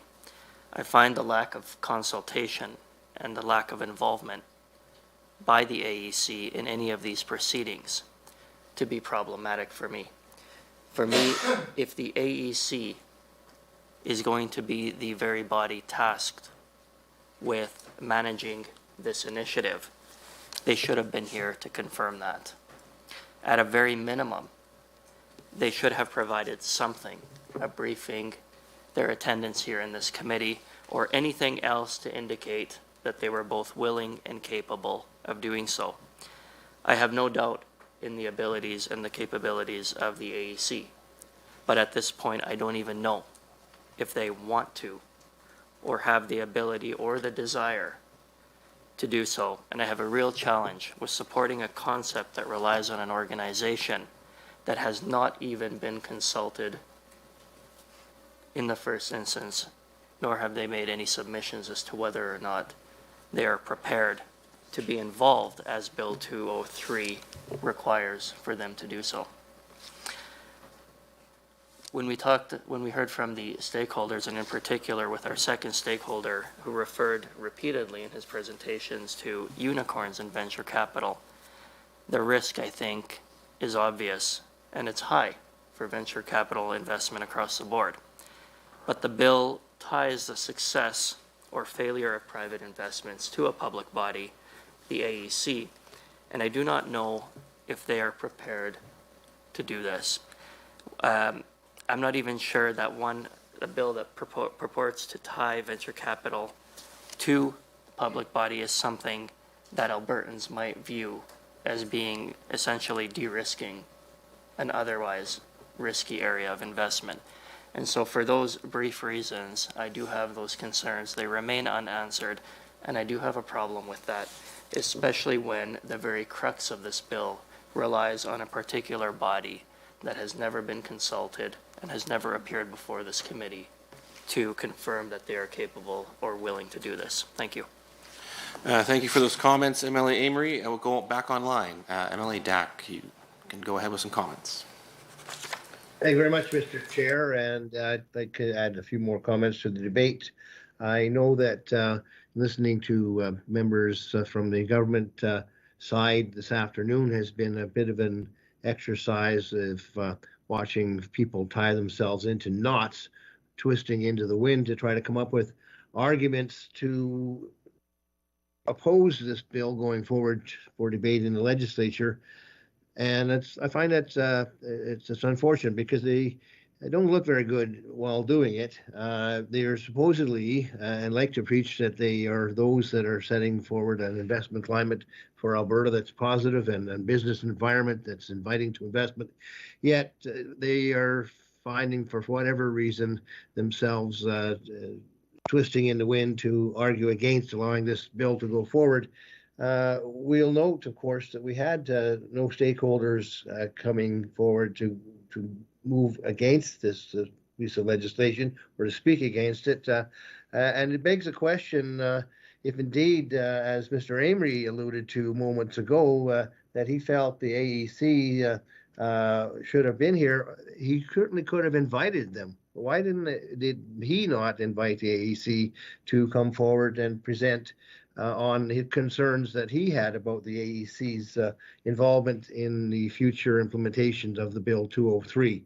I think certainly it speaks to the desire simply to oppose the bill on the merits of it being an opposition idea. But indeed, as we've tried to indicate, it is an idea that is born of the private sector and that we have adopted in a collaborative spirit, brought forward to this meeting, hoping that we would actually find an intersecting opportunity to collaborate with government members on to bring forward something that truly would benefit Albertans, not only in the investment field, but Albertans in the at the most fundamental family level, seeking to invest in the next best thing, which is the tech sector, and it's something that Minister or former Minister Billis was pleading for the government members to do, to put aside the partisanship and bring forward this piece of legislation for debate in the House. Certainly, it behooves them to follow through on their claims that they are the party of business. Well, in fact, I think this bill demonstrates very clearly our business acumen in the New Democratic Party, and that we have members who have business backgrounds and who are very interested in putting the measures forward that will facilitate the amalgamation of capital to participate in the next largest investment opportunity that we've seen since the oil and gas industry in this province. And I really hope that the Bill 203 will be seen as an opportunity to come together on an idea whose time has come and which business is actually calling. this is something that Albertans are calling for as well. They're asking for us to collaborate, to find common ground. And here is a piece of common ground that benefits Alberta in a very large way and helps individual small investors participate in a way that they otherwise wouldn't be able to. So I do not know why, indeed, the members opposite from the government side are doing their best to try to couch themselves in terms saying we're not anti-business, but we don't dislike this bill, but we're still going to vote against it and not allow it to proceed. It doesn't make a lot of sense, and it perhaps is why their arguments they're coming up with are so, as Mr. Billis so aptly said, so paper thin. The government is not putting money at risk in this bill. This venture capital enabling bill is going to allow regular investors from Alberta, small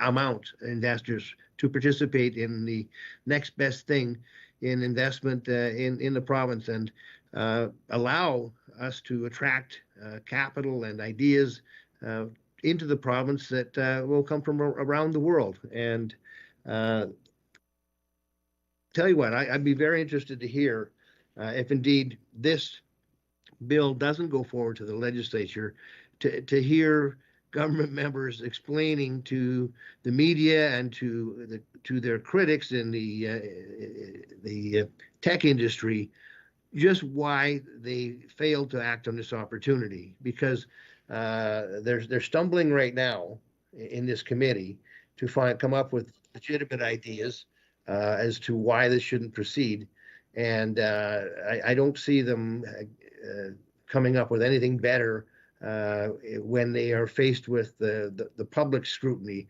that will happen if indeed they decide not to allow this bill to proceed to the House.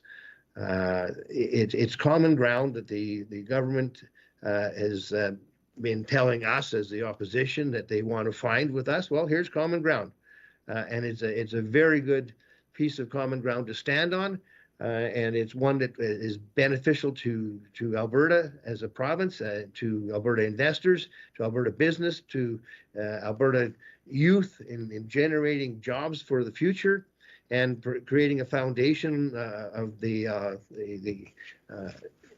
tech industry that will be solid and be beneficial for generations to come.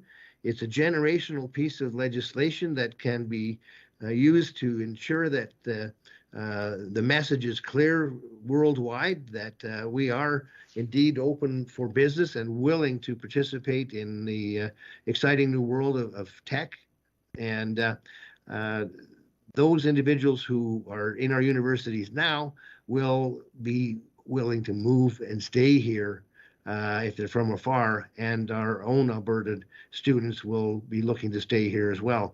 There's nothing negative about this piece of legislation, and the AEC certainly is an organization that has never before failed to meet the challenges put before them in a way that was very successful.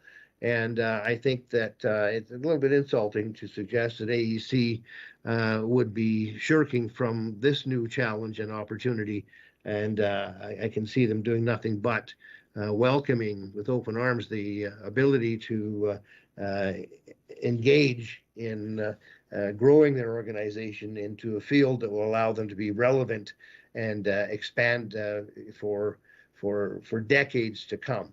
So they've proven themselves to be a very versatile and organization, and one that has never shirked from risk or opportunity before. It's the nature of their organization, and I believe they would be more than willing to act. But certainly, I welcome their appearance before the committee as well. Why not? But I certainly wonder why the government members never saw fit to invite them if they felt the need to have that input. But certainly have no qualms about having AEC go ahead and come towards the committee with any concerns they might have. My fear is that the government members are acting on marching orders and have got their blinders on and are not going to move off their position to block this bill from proceeding to debate in the legislature. And there's a price that will be paid for that if indeed that is their ultimate decision. So there may be some members who are on the fence on the government side, some who are really wanting to participate in an opportunity to be collaborative with the opposition members bringing forward this motion. And I invite them to vote with the opposition to allow this bill to proceed to the House and be fully debated there, and bring forward any further arguments that you wish for clarification, or perhaps any amendments that you wish to bring forward at that time. But to follow your track record, for government members to completely disallow any private members' bills from the opposition to go forward into the legislature doesn't impress Albertans one bit. And at this point in time, when we're looking for leadership, and when Albertans are looking for a government that has their best interests at heart and not the interests of the government, it's yet one more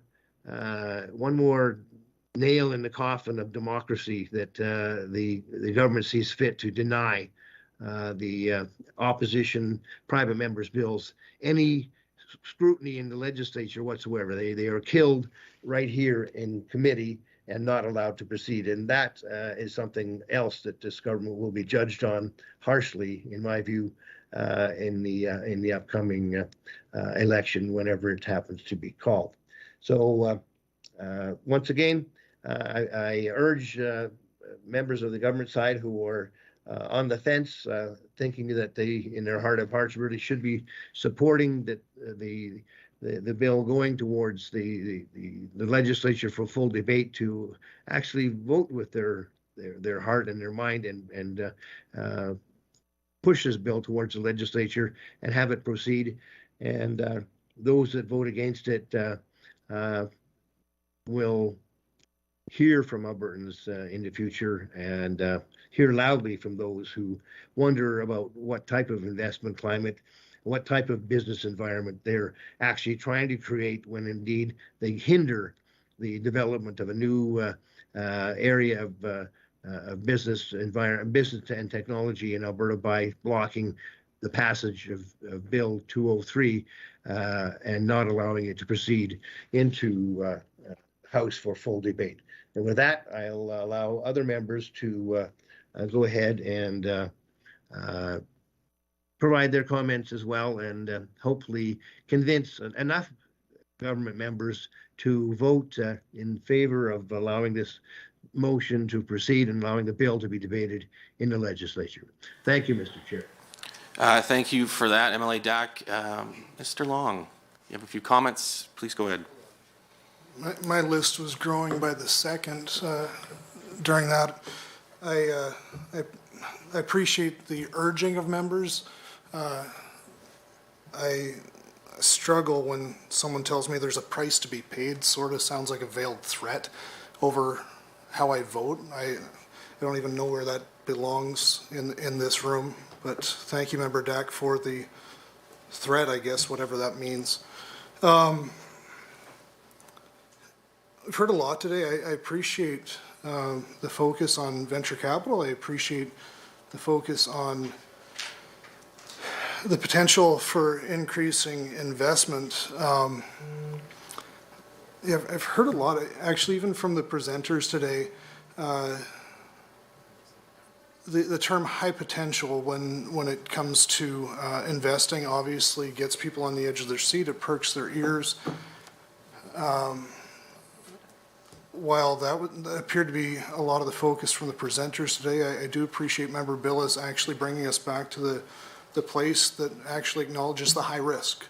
So thank you, Member Billis, for that. It didn't appear to be something that the presenters wanted to focus on.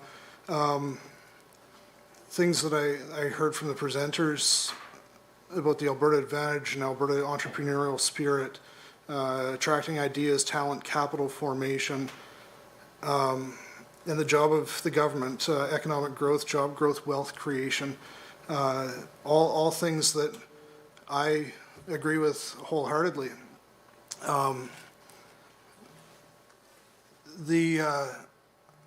And even venture capital investment should be top of mind. Absolutely agree. Another comment that was made by one of the presenters was that competition shouldn't be feared. That other jurisdictions are developing private and public methods of venture capital investment. And then the second presenter also said that he's been working on the concept of a venture fund for 10 years. And so me being me, talking to people across the province, I've heard loudly, I've heard clearly that, and sorry, I guess one other point by one of the members opposite was about government having a significant role in our lives. I've heard loudly and clearly across the province that people believe that government's role is limited as well. And my understanding from the ministry when they presented last meeting was that AEC actually doesn't have this capacity. Member Dack had also asked why Member Amory didn't contact the AEC. I don't want to speak for Member Amory, but I was actually curious why someone bringing forward a bill wouldn't have gone to the AEC and said, hey, do you have this capacity, before presenting it to the committee. That for me is a major concern. Obviously my colleagues have already discussed again, the high-risk nature of venture capital investment. I too have concerns that the appearance of expanding the mandate of AEC, if it were possible, again, I do trust that the ministry knows AEC well when they say that the AEC does not have the capacity, but should it be expanded, should we somehow attract investors making much more money in the private sector? Should we attract those investors to government roles with our Crown Corp? I believe that this gives the appearance that government is de-risking the investment. And quite frankly, I wouldn't expect that of any government, to de-risk investment. I appreciate that rules around securities would have to be changed, but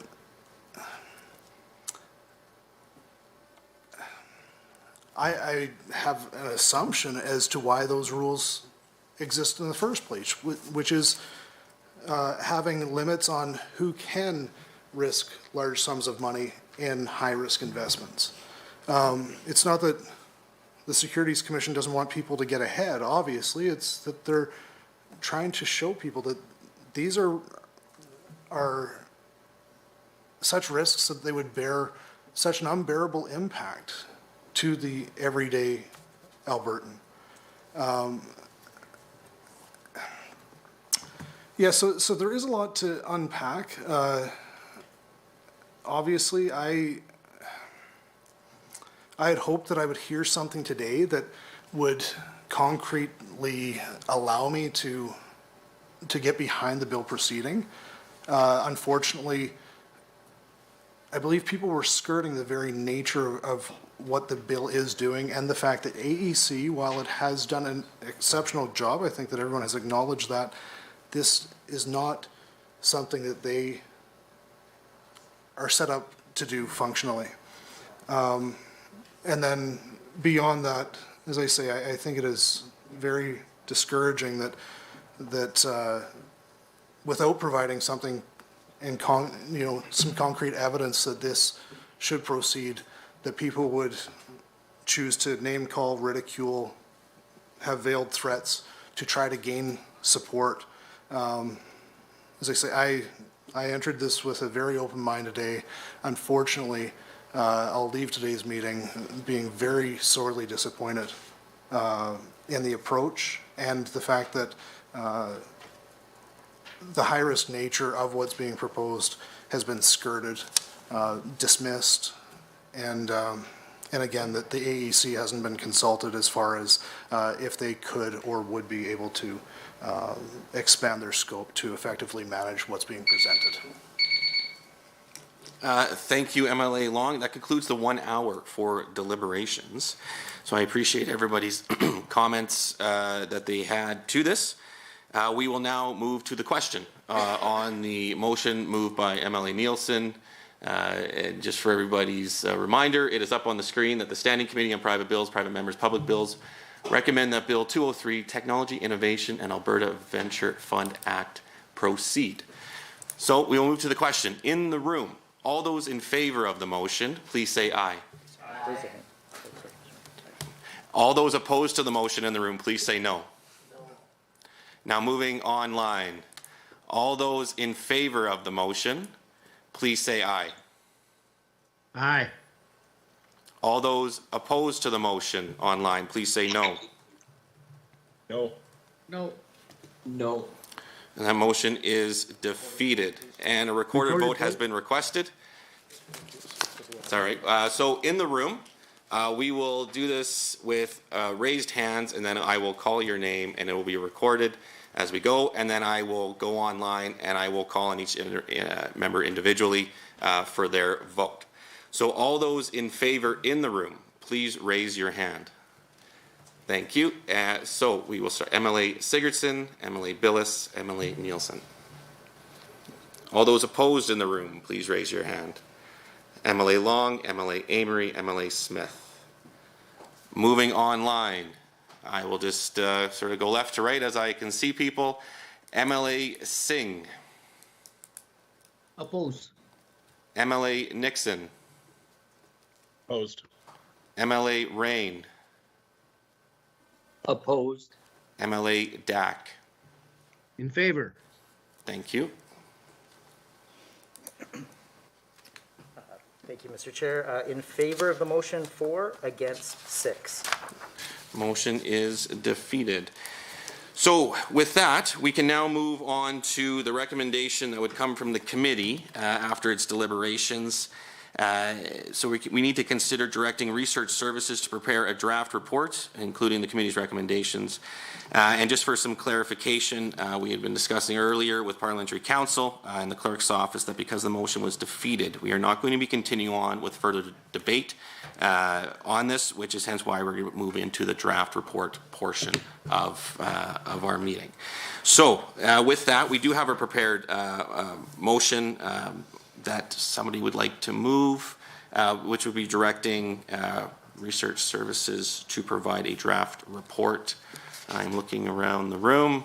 If anybody, MLA Long, would like to move that the Standing Committee on Private Bills, Private Members, Public Bills, A, direct research services to prepare a draft report on the committee's review of Bill 203, Technology, Innovation, and Alberta Venture Fund Act, which includes the committee's recommendation, and B, authorize the chair to approve the committee's final report to the Assembly on or before noon on Wednesday, April 13th, 2022.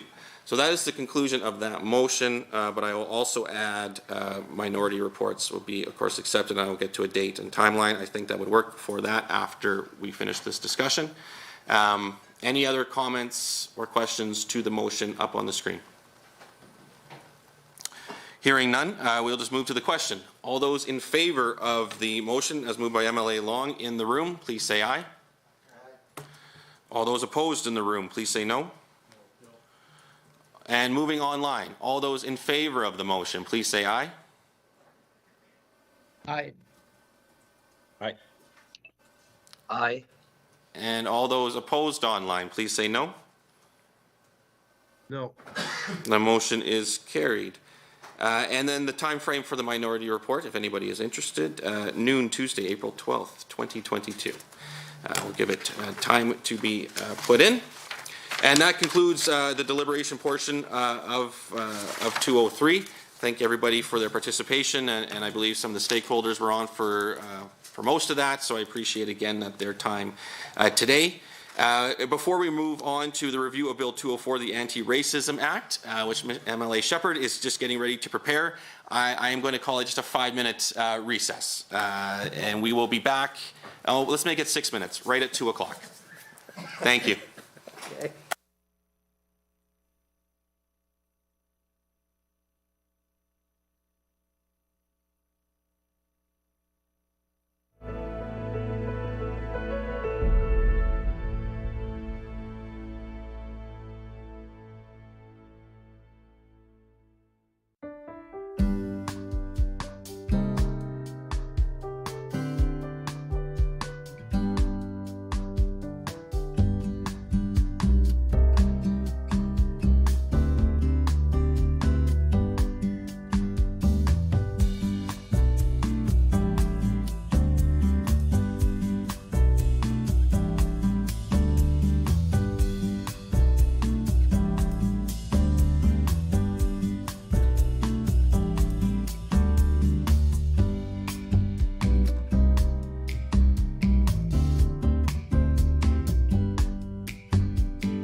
Thank you. Welcome everybody back to the committee. We will now be proceeding with our review of Bill 204.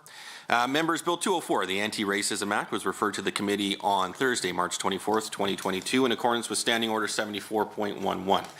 The report on the bill is due to be tabled in the Assembly on April 25th, 2022. And now I'd like to invite Mr. David Shepherd, the MLA for Edmonton City Centre, to provide a 5-minute presentation on the bill, and then I will open up the floor to questions from the committee members. Mr. Shepherd, the timer starts when you do. Please go ahead. Thank you, Mr. Chair. I just want to begin by acknowledging we're here today on the traditional territory of Treaty 6 and land also of deep significance to the Métis people in Alberta. Bill 204, the Anti-Racism Act, is a response to calls from Indigenous, Black, and other racialized communities for governments to collect race-based disaggregated data to help address the fact that in so many of the systems that we all depend on, justice, healthcare, education, social supports, racialized Canadians face more barriers and have poorer outcomes. And this is not because of any moral failing or lack of personal effort or failure of will, but because of biases, assumptions, discrimination that are baked into these systems and institutions.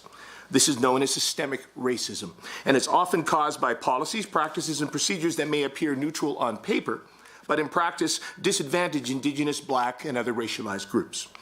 But the only way to identify, quantify, and address those harms that can be caused is by collecting and analyzing the data. Indeed, this was a key recommendation from the Alberta Anti-Racism Advisory Council in the report they issued last March, in which they called on the Government of Alberta to mandate the collection of race-based data in all departments, as well as the analysis of the data to track and evaluate the progress being made and identify existing gaps between racialized and non-racialized communities.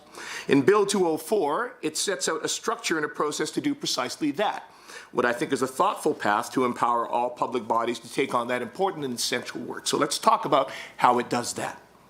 Bill 204 sets out a requirement for all public bodies to, in the regular course of their work, collect race-based data in accordance with set data standards and make use of it to conduct impact assessments to help identify inequities in policies, programs, or services. To support that work, the bill mandates the creation of an anti-racism office headed by a commissioner. Executive Council would have the authority to determine the minister who would be responsible for the office and appointing that commissioner.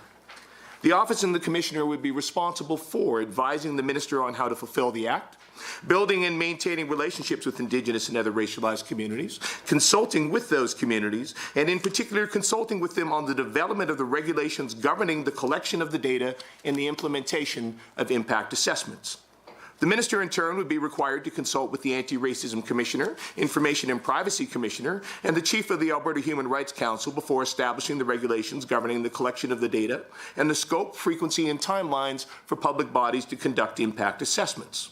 Once regulations are in place, the public bodies would be required to collect the data as prescribed in the regulations, use that data to conduct impact assessments, report findings of the impact assessments to the Commissioner, and report progress on implementing any recommendations that result. The Anti-Racism Office and Commissioner would continue to advise the Minister, continue building and maintaining relationships with Indigenous, Black, and other racialized communities. If requested, support public bodies in their work to collect data and conduct assessments, review the impact assessments, make recommendations based on those assessments, and track progress on fulfilling those recommendations. So this is all designed to be a collaborative process, not unlike how the Auditor General provides recommendations to public bodies on addressing shortfalls and improving systems to achieve better outcomes, and then tracks their progress on implementing them. So, Mr. Chair, this work, I believe, is incredibly important. It is absolutely needed, and it's being embraced by governments, public bodies, and by private industry. I would note that Ontario has been leading on this in Canada. They started collection in 2018 under their Anti-Racism Act, which was implemented in 2017.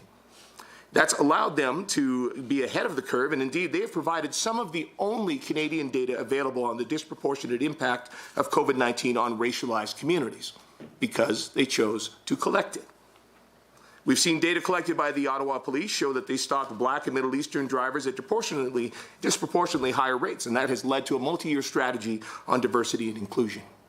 We see BC stepping up to the plate. They're about to introduce legislation to set up their own process for the collection of this data. And recently we heard that in response to a call from their investors, TD Bank has announced that it will undergo an independent racial equity audit to provide a reality check of its progress on dismantling systemic race discrimination within their organization. Now, Mr. Chair, I and the staff that worked with me, I'd want to thank Jody Learn and Sion Smith, who put a lot of work with me into this, a lot of careful thought and research to try to craft something that we felt would cleanly and effectively implement this key recommendation from the Anti-Racism Advisory Council and empower Alberta to be a leader in addressing racial inequities. I think there's significant support from the community, and I believe this bill deserves to have the opportunity to be fairly debated, considered, perhaps even made better on the floor of the legislature. I hope the committee will agree, and I look forward to their questions. Thank you, Mr. Shepherd. Well timed as we conclude the 5 minutes. We will now get to 20 minutes of questions and answers, and as the convention of the committee will be starting on the government side, which will be MLA Singh for the first question and a follow-up. Please go ahead. Thank you, Mr. Chair.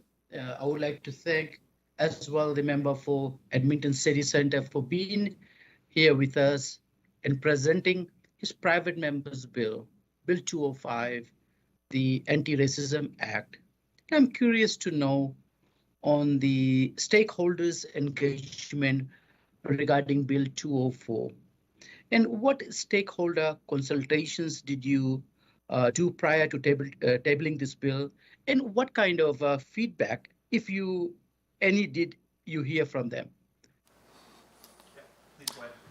Thank you, Mr. Chair. Through you to Mr. Singh, thank you for an excellent question. So this began with a wide range of consultations where I had the support of staff and colleagues within the Alberta NDP caucus, where we spent about 6 months consulting with over 600 community members representing a wide range of organizations and associations from a number of different racialized communities across the province of Alberta. Now, that consultation was on looking at a broad range of efforts that could be made to address both overt and systemic racism in the province of Alberta.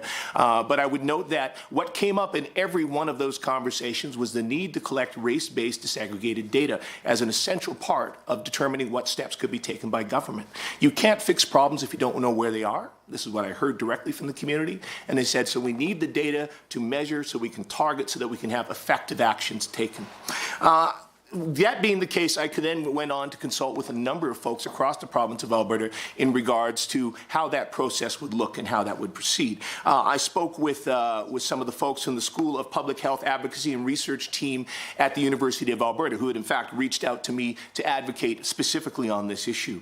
I had some conversations with the African Caribbean Black Caucus of Alberta, which is a grassroots alliance of advocates and organizations that serve and support Black communities, and they had reached out to me, and that was one of their huge areas of advocacy as well. I've spoken with Dr. Bukola Salami, who's an associate professor at the Faculty of Nursing, inductee to the International Nurse Researcher Hall of Fame, and she has spoken out very clearly about the importance of this data and in fact has been a leading researcher in obtaining this independently. I've had a chance to speak with Dr. Temitope Oriola, who you may recognize.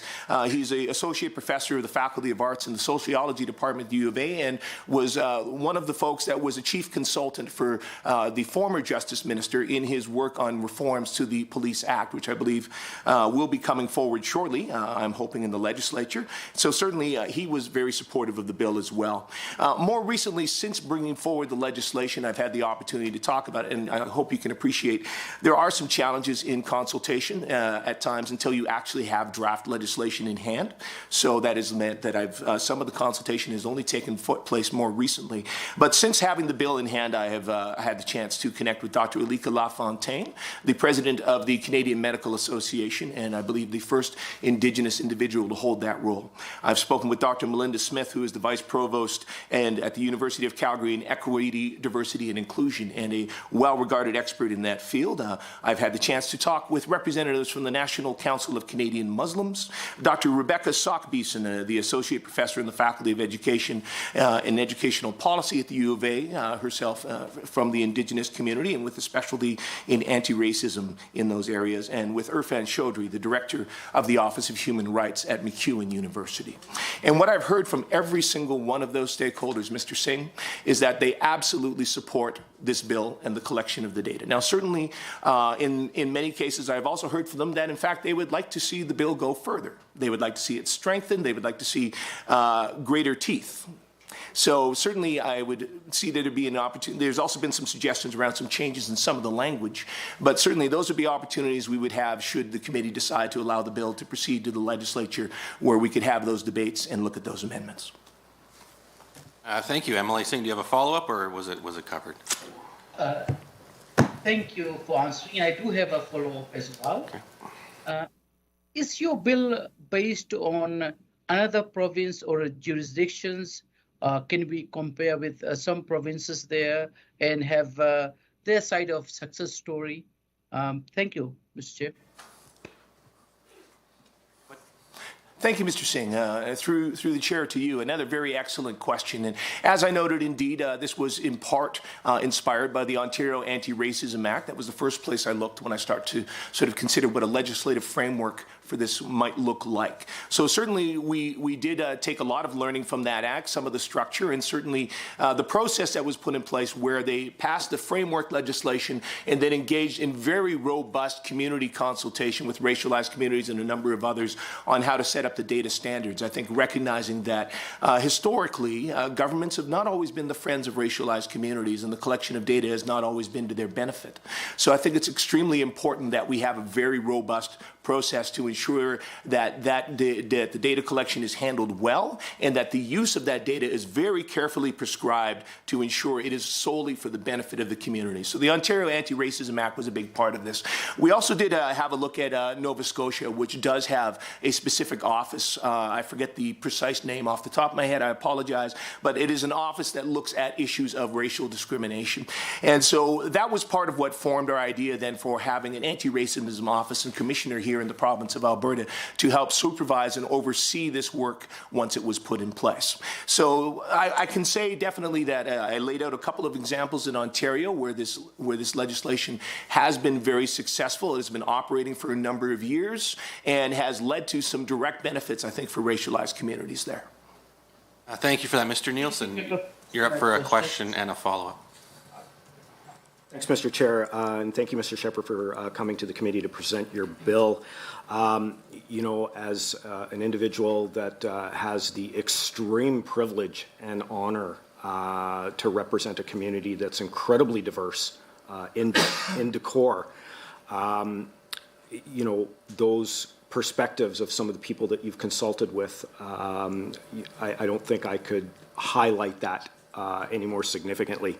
I'm just wondering, you know, following up a little bit from Mr. Singh around your consultations, is there any other groups that you haven't mentioned that you've managed to be in contact? You know, I can think in Edmonton, Decorr, for instance, like the Canadian Arab Friendship Association. You know, I have a large African Caribbean community in Decorr. Chinese community, Somali community, Arabic community. So was there anybody in the list that you felt also needed to be highlighted in terms of getting feedback from them? Well, thank you, Mr. Chair. Through you to Mr. Nielsen. Certainly, I would love to engage in further consultations. I'm sure all members can appreciate the challenges there can be in engaging in a wide-ranging, robust consultation before legislation is in place and we have the structure to be able to show to people, particularly, again, with racialized communities who have been given good reason, and particularly, I'd say, for Indigenous communities, to distrust government. So there is a real need to be able to put some real specifics on the table about what you intend to do. So I would say one absolute area where I would love to have the opportunity to do more engagement and consultation with the bill in hand is certainly with Indigenous communities. And I respect that there are very particular ways and processes that those sorts of consultations need to take place, given the nation-to-nation relationship that First Nations have with government. And so certainly that's one area where I would love to have the opportunity to work with folks like Dr. Sockbeeson and others who have those relationships to respectfully engage with Indigenous communities in their views on the legislation. And certainly there's a number of other racialized communities, a number of other groups. I think you can appreciate the incredible range and diversity, and certainly also, I guess in some senses, the challenges of communicating the complexities or how the bill is structured for folks that sort of come from outside of legislative circles, sort of more community.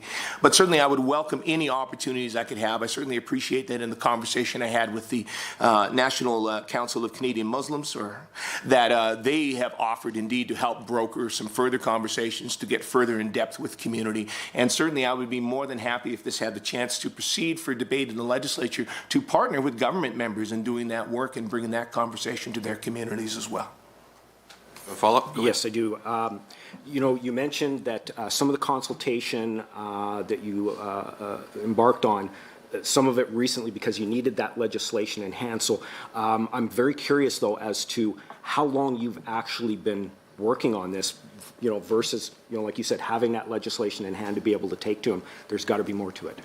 So the initial conversations that I had with community where this first began to be raised and I began to consider the possibility of legislation would have been beginning in the summer and fall of 2020.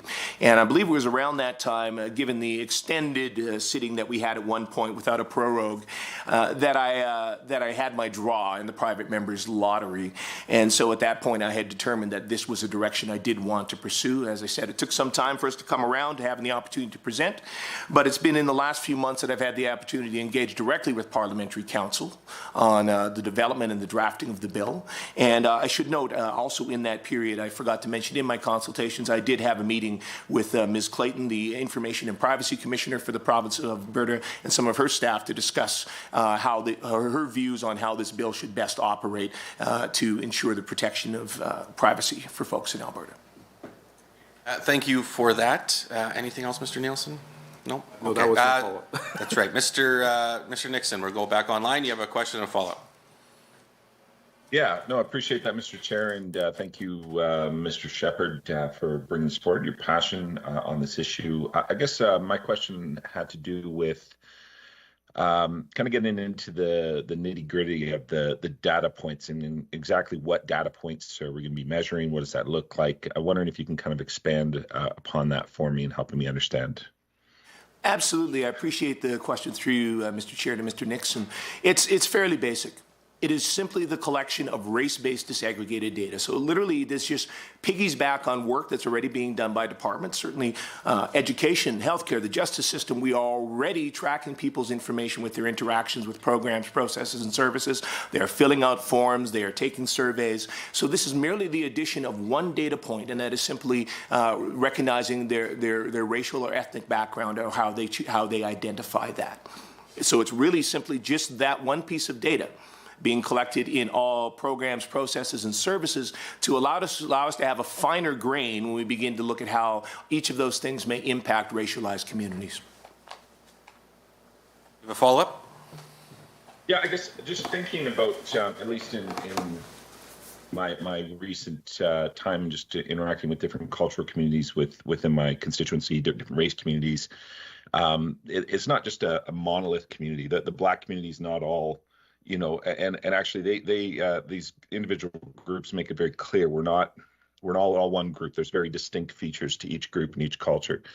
So do you account for that with this? And wondering if you have thoughts on that. Again, thank you to Mr. Nixon for the question, and absolutely. I mean, there is nothing about this process which would make such broad assumptions about any racialized group. It simply takes the opportunity to note where issues might exist. So, for example, the situation in Ontario where a review of the data collected by police determined that Black and Middle Eastern individuals were stopped at a much higher rate than any other racial ethnicity. So that, in turn, is not making any assumption about either of those groups. It's merely flagging a point where then there is a need to do much more research to determine why that, in fact, is the case. So in all honesty, I don't think this broadly generalizes about groups. It simply identifies particular points in services where there is an impact. And certainly, I think, recognizing, for example, let's say for Indigenous communities, indeed, there is a wide range of diversity within the Indigenous communities. There are different First Nations and different people in different socioeconomic statuses and different experiences, histories, etc. But if we identify, for example, that we in general have a lower graduation rate, say within the education system for Indigenous students, or that in a particular area of the healthcare system there are disproportionately poor impacts for Indigenous individuals in Alberta. That again does not generalize anything about those communities. It simply gives us a place to begin to explore why this impact is happening and get into some more of the detail. And indeed, I think that would involve then a lot of discussion and exploration with those communities. Thank you. Do you have a follow-up? I believe I did ask. I apologize. MLA Billis, go ahead. Yeah, thank you very much. And thank you, MLA Shepherd, for bringing forward this bill and for your answers to these questions. So if there was an opportunity to have stakeholders come and present to committee, First of all, do you have any stakeholders that are prepared to come speak to our committee, and what would be some of the benefit from our committee hearing from your stakeholders directly? Thank you, Mr. Billis, for that question through the chair to you. Absolutely. So some of the folks I've spoken with in consultation so far, like I said, Dr. Bukola Salami, who is a leading researcher, one of the Canadian immigrants' top 25 immigrants of 2021, specifically for her academic research on policies and practices shaping migrants' health. She has indicated absolutely she actually spoke at my press conference and would be more than happy come to speak to the committee about the impact of the collection of this data has in the work that she's been able to do. Again, the National Council of Canadian Muslims, in my conversations with them, indicated they would be interested in presenting and speaking from their perspective on the impact it could have for their communities. Dr. Melinda Smith, the Vice Provost of Diversity, Equity and Inclusion, certainly I had the chance to speak with her once I had the bill in hand, and I think she was open to the discussion as well. And certainly the conversations I've had with Indigenous leaders like Dr. Rebecca Sockbeeson, they've indicated that there may be an interest from that side of things as well. So certainly I think there's no shortage of stakeholders with considerable expertise who could help us understand precisely how important this is, how they in fact have used this data in their research, and to be able to provide some perspective on how the bill could be shaped through the regulation and debate in the legislature to effectively do that. Thank you. Do you have a follow-up? No. Any other questions? I don't have anybody else on the list, but I'll just open it up for a moment to see if there's any other questions. I will go slowly. Mr. Long, please go ahead. Just I'm curious. I appreciate you bringing this forward, Emily Shepherd. In what you've already done in your consultation, I'm assuming you've done consultation. Actually, maybe that'll be my first question. Have you done consultation with people in Ontario to see what the establishment looked like?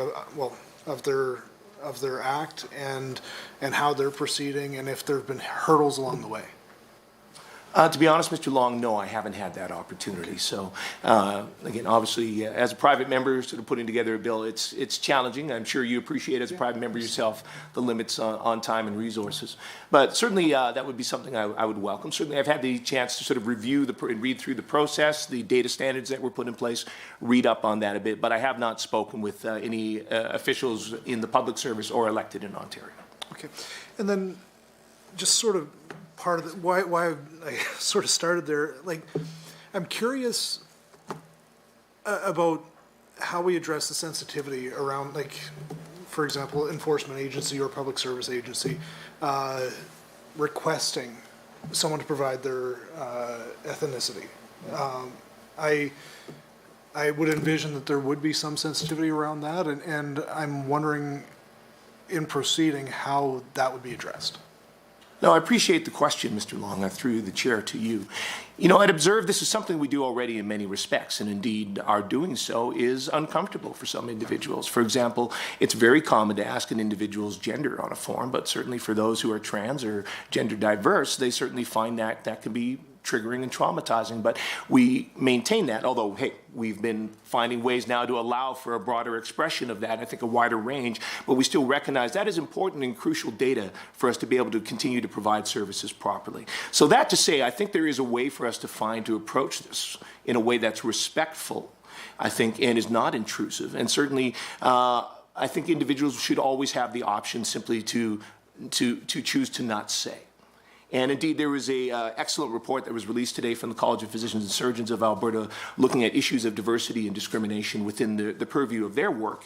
And indeed, while they were able to get very good engagement on digging into the diversity of the physician workforce in the province of Alberta, they did provide that opportunity for people to say, I simply prefer not to say, and there was a certain percentage that chose to do that.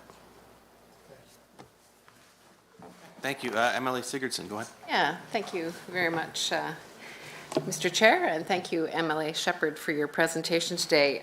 Just recently in the newspaper, I think in both the major papers in Edmonton and Calgary, there was an article by John Cornish, a man of color in our province, and some of his experiences. And I just wonder if you had, in your consultation, heard similar stories or talked a little bit about his story, just so the committee understands. Thank you. Please go ahead, but we have 1 minute, just so you know. Okay, through you to Ms. Sigurdsson, absolutely. I deeply appreciate John's work at the Calgary Black Chambers and that he is supportive of this legislation. I appreciated his op-ed. In terms of stories, I'd like to reference one thing, and that's from a tweet thread that was put out today by Heather Campbell, one of the former co-chairs of the Alberta Anti-Racism Advisory Council, talking about her journey dealing with breast cancer here in the province of Alberta as a black woman. And she notes in it several different points where having the collection of race-based data could have made a significant difference in her care. She was a very active advocate, very well informed, and worked very hard to make sure that all of the folks treating her understood the very different nature of many of these treatments and presentations of symptoms for black women compared to white individuals who are the norm in considering this care. Her statement that she tweeted was, "At every moment and milestone of my cancer treatment, race-based data would have improved my care or my outcomes." So, very personal story that I think applies. Thank you for that. And I appreciate your time. You're very welcome to, of course, stay as we get into some presentations from the ministries and welcome you to do that. And I would call just up to the table here as we make a transition. We'll just take about a minute for our representatives from the ministry to join us.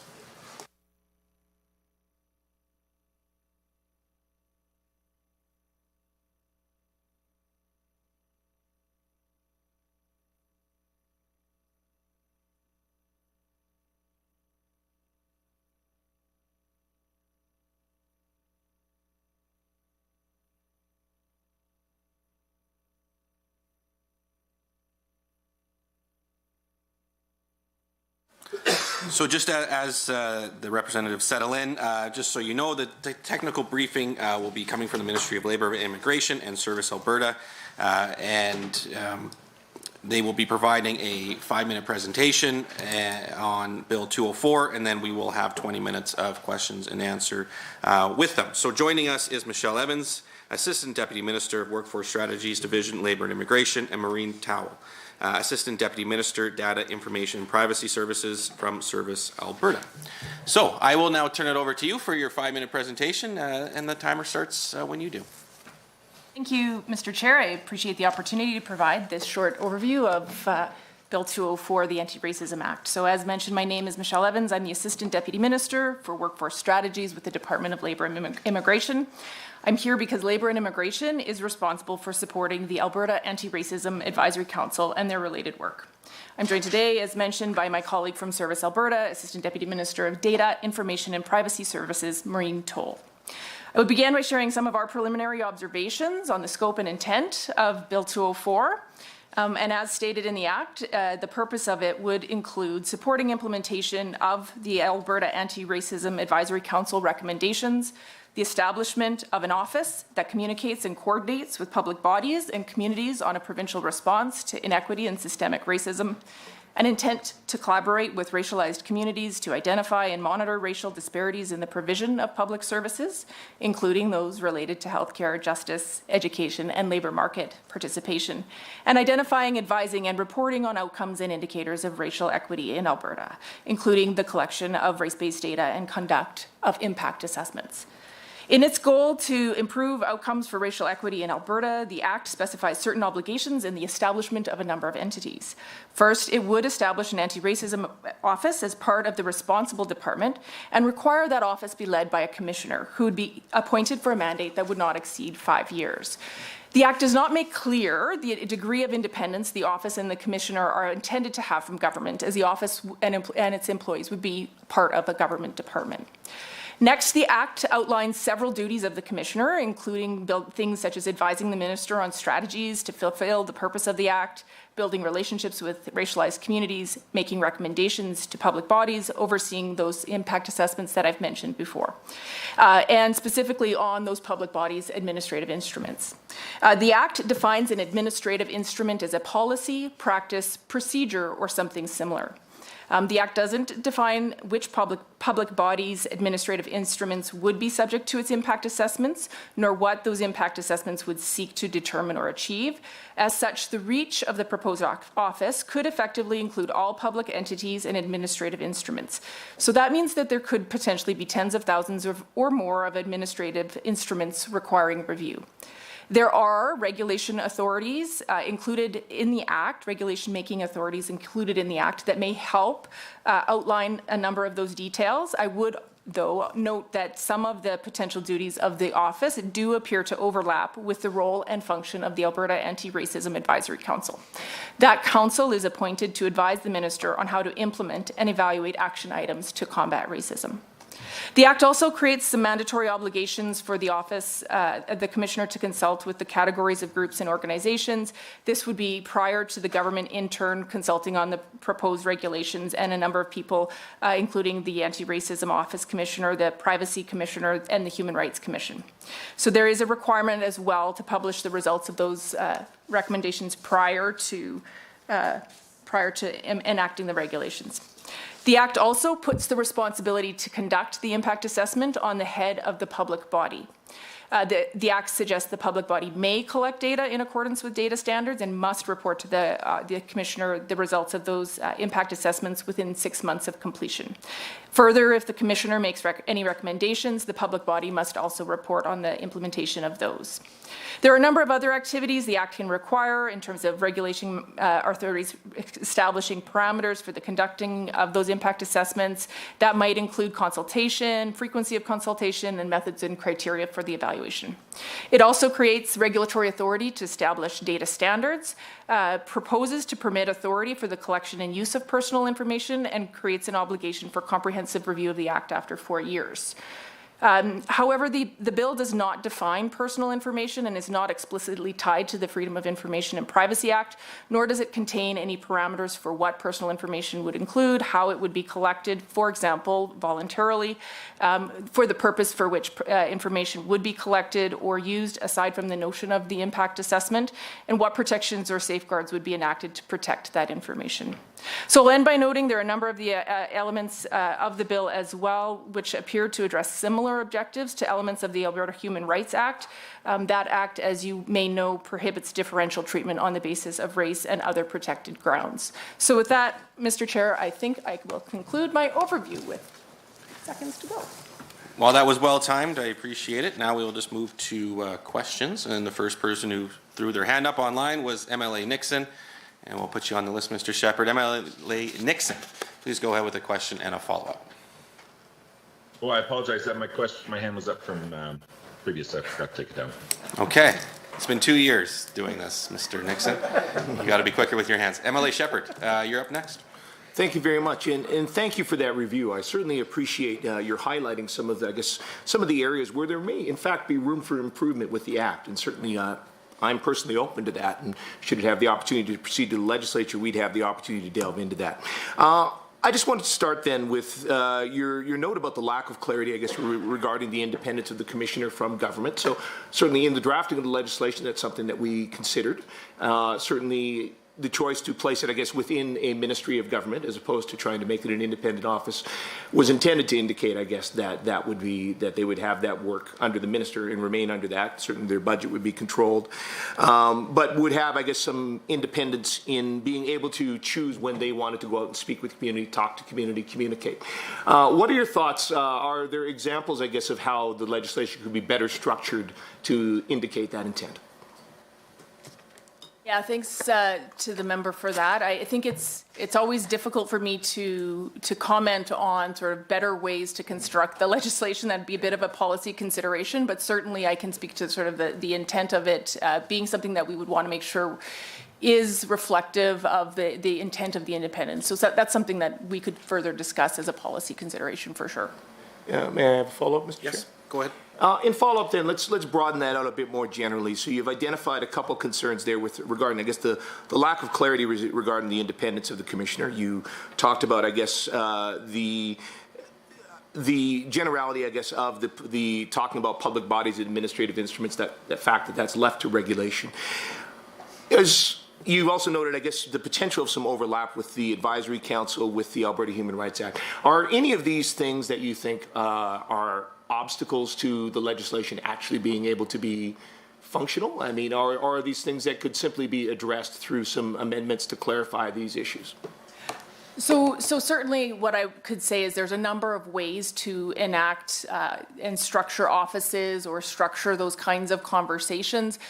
You can enact them within departments, you can enact them separate from the departments. Those are all sort of considerations on the basis of what different kinds of independence you would want to have. So certainly there's opportunities to work within the way that the legislation is structured, but there's also opportunities to do this in a different way that maybe doesn't require this level of structure under a legislation. So many of the things that the Act proposes could be accomplished without legislation, but certainly there's ways to make this functional within the legislation as it's proposed. So that's a bit of a bifocal answer there for you. Thank you for that. We'll now go online. We'll try MLA Singh for a question and a follow-up. Thank you, Mr. Chair, and thank you for the Ministry of Labour and Immigration and also Ministry of Service Alberta for being here with us with the presentation and also answering our questions here. And I'm just going through the little bit fine details of the bill, something I feel should be done with every piece of legislation. While I really do agree with the intent of this bill, I'm a little bit concerned about some of the powers that would be granted to this new anti-racism office that would be created, particularly concerning the collection of information and privacy. And it's my understanding that this bill's definition of personal information isn't explicitly tied to the FOIP, FOIP Act. And I'm curious if the department sees an issue here moving forward with this legislation. Thank you, Mr. Chair. Thank you. I'll take this question. Yes, there is a robust definition of personal information in the FOIP Act currently, and I do not see this referenced or reflected in Bill 204. So that is of concern. Thank you. Sorry, MLA Singh, do you have a follow-up? Do you want to highlight some of the concerns which we have? I would highlight that reference should be made to the FOIP Act and the fact that there are already provisions in the Act to meet some of these needs. Okay, thank you. Next on the list, we're back to MLA Shepherd. Thank you. And through you then to Ms. Tal again. I guess continuing on Mr. Singh's line of questioning. So certainly I did have, as I said, had the opportunity to meet with Ms. Clayton and so to discuss some of this. It was my understanding from the conversation that I had with her that that PIPA would remain paramount over this legislation. This would fall under it. But I can certainly appreciate the suggestion that a overt reference to that would make that clear. So I guess, but you sort of noted, I guess, that there may be provisions already within legislation. Were in that reference, were you saying within the existing legislation outside of this act, there's those pieces, so simply a reference would clear that up? Or were you indicating that there's stuff within the act that I've presented here, there's pieces that tie in? So thank you for that. No, there are provisions within the existing FOIP Act, and just to clarify, because you just mentioned PIPA, which is for private sector. So within the FOIP Act, there are already provisions. Okay, so a simple amendment then within the bill is to specifically note that it would be making use of the definition of personal information from within the FOIP Act would clear up that issue. I would address that piece, yes. Thank you. I appreciate that. Since you snuck in a follow-up question, Mr. Shepherd, we'll go right to MLA Nixon online. Well, please go ahead. Excellent. Thank you, Mr. Chair. I guess my question had to do, you kind of talked a little bit about it, but wondering if you can expand a bit about on the work that's already being done with government and how this would interact with that, or if it would be redundant to the work. So what I can advise the committee about is the Government has an Alberta Anti-Racism Advisory Council that consists of up to 24 members from diverse communities whose responsibilities are to provide advice on how to implement and evaluate action items to combat racism. Further, we have an Associate Minister of Multiculturalism and Immigration whose responsibility it is as well to consult with community on those types of issues and initiatives.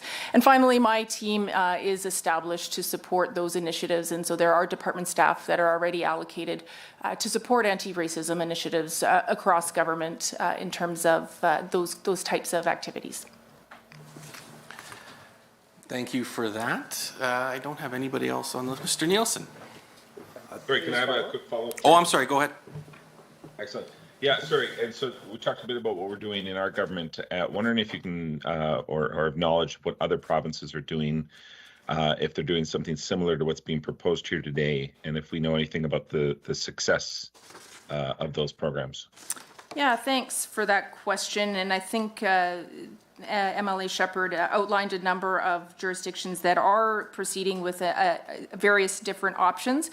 So I can advise the committee that British Columbia has just completed a consultation on an anti-racism data legislation, and they're evaluating that feedback and considering some action in that space. So they're considering that. Ontario, as MLA Shepherd had noted, does have an Anti-Racism Act that does include data standards and monitoring and those sorts of things. It does have an anti-racism directorate, but it does not establish a specific commissioner for looking at anti-racism. Instead, it relies on the Office of the Information and Privacy Commissioner in Ontario to do that. The Act does a number of other things in Ontario in terms of requiring a strategy to be developed for anti-racism, as well as requiring reporting and monitoring of the success of that strategy. So it goes beyond just the data collection component of that. A number of other jurisdictions, Quebec, Saskatchewan, Manitoba, have councils or advisory groups that provide support on anti-racism activities, but don't necessarily have legislation.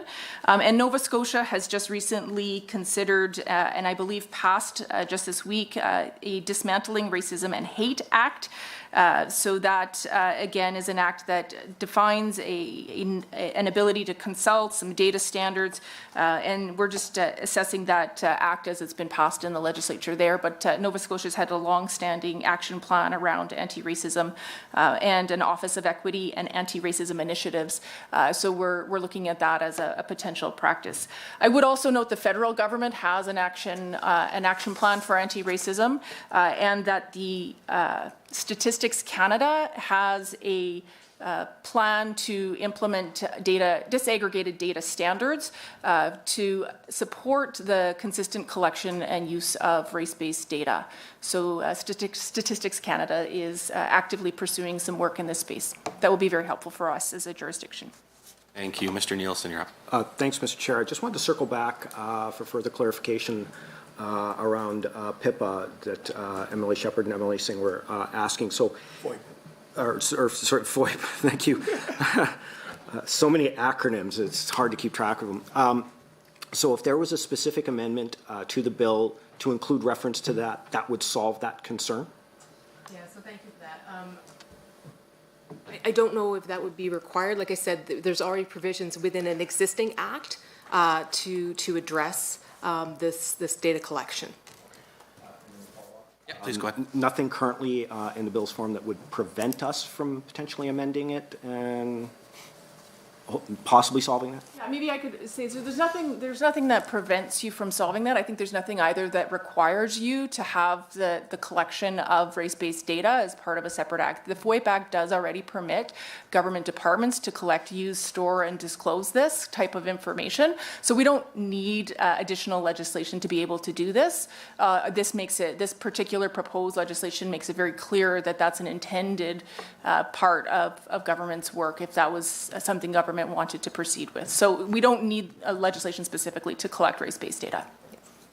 Thank you. MLA Long. Thank you. Thank you for being here today to take a few questions. Just curious if you've had an opportunity to look at other jurisdictions that utilize resources outside of arm's length of government to collect data as is being proposed, like post-secondary institutions.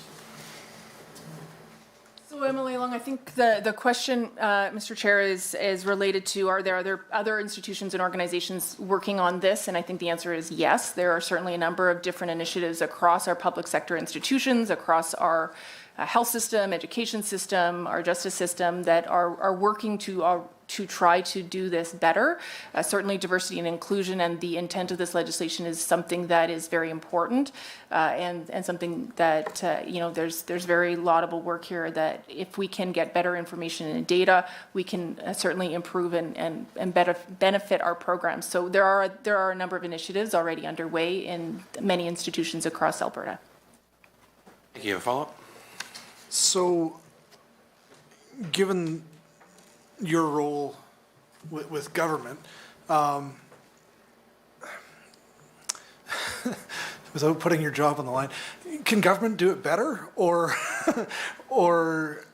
can we bring in like secretariat work that could actually help us incorporate what's already being collected and analyzed better through our ministries that way without establishing a commissioner per se?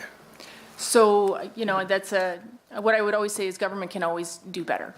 We always have an opportunity for improvement. The question is what's the most effective and efficient way to do that? That's certainly a matter of public policy consideration and deliberation that I won't speculate on, but certainly government can always continue to improve through the ways we operate and run our programs. It was a very diplomatic answer. Are you trying to... I'm just... Can I just clarify? Sorry, my intent was, can government do it better than institutions who are already doing this? Mm. And again, I don't want you to risk your job by saying... So I think the question is do we require, does government require, do we require government to lean in here? Is that for my clarity, do we require government to lean in here? I think, again, that's a bit of a policy consideration, is a signal, that's a policy consideration before government of whether or not this is something that's important that they wish to signal through legislation, or if there are other mechanisms that are non-legislative that could signal the same thing to communities. Thank you. MLA Shepherd, you're up. Thank you, Mr. Chair. So, Ms. Evans, you mentioned that right now the legislation exists. The ability exists for government to undertake the collection of this data. But I would note that in many instances, government is not. And certainly many institutions are not. So just to clarify, the option exists, but there is currently no requirement that that data be collected. Yes, correct. There is no requirement that government collects this data, this type of data, but certainly the option exists. And in some places we do collect that kind of information, but you're right, there are many places that we do not collect that type of information. Right. And so to clarify then, if I may, Mr. Chair, follow up. To clarify then, so the example then of the Ontario's Anti-Racism Act, that's specifically mandating that collection. It does. It has a requirement for creating data standards to guide the collection of that type of data. Thank you. I don't have anybody else on the list, but we'll just pause for a moment. MLA Shepherd, you have another question?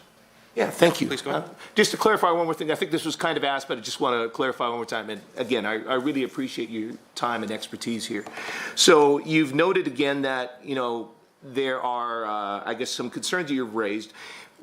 This being, I guess, a bill that was designed to be sort of framework legislation, is there anything within the bill as it's currently structured that would prevent addressing any of the issues you've raised? That's a great question, Emily. I think to the chair, I would say that there's a number of structural ways this legislation has been drafted that are a bit different than ways we would see our legislation drafting. So, there's a number of definitions that we would like to potentially see if you were going to do this in terms of making sure you understood the scope and extent of legislation. Typically, regulations don't narrow the intent of legislation, and so that's something that we would have to think about a little bit more.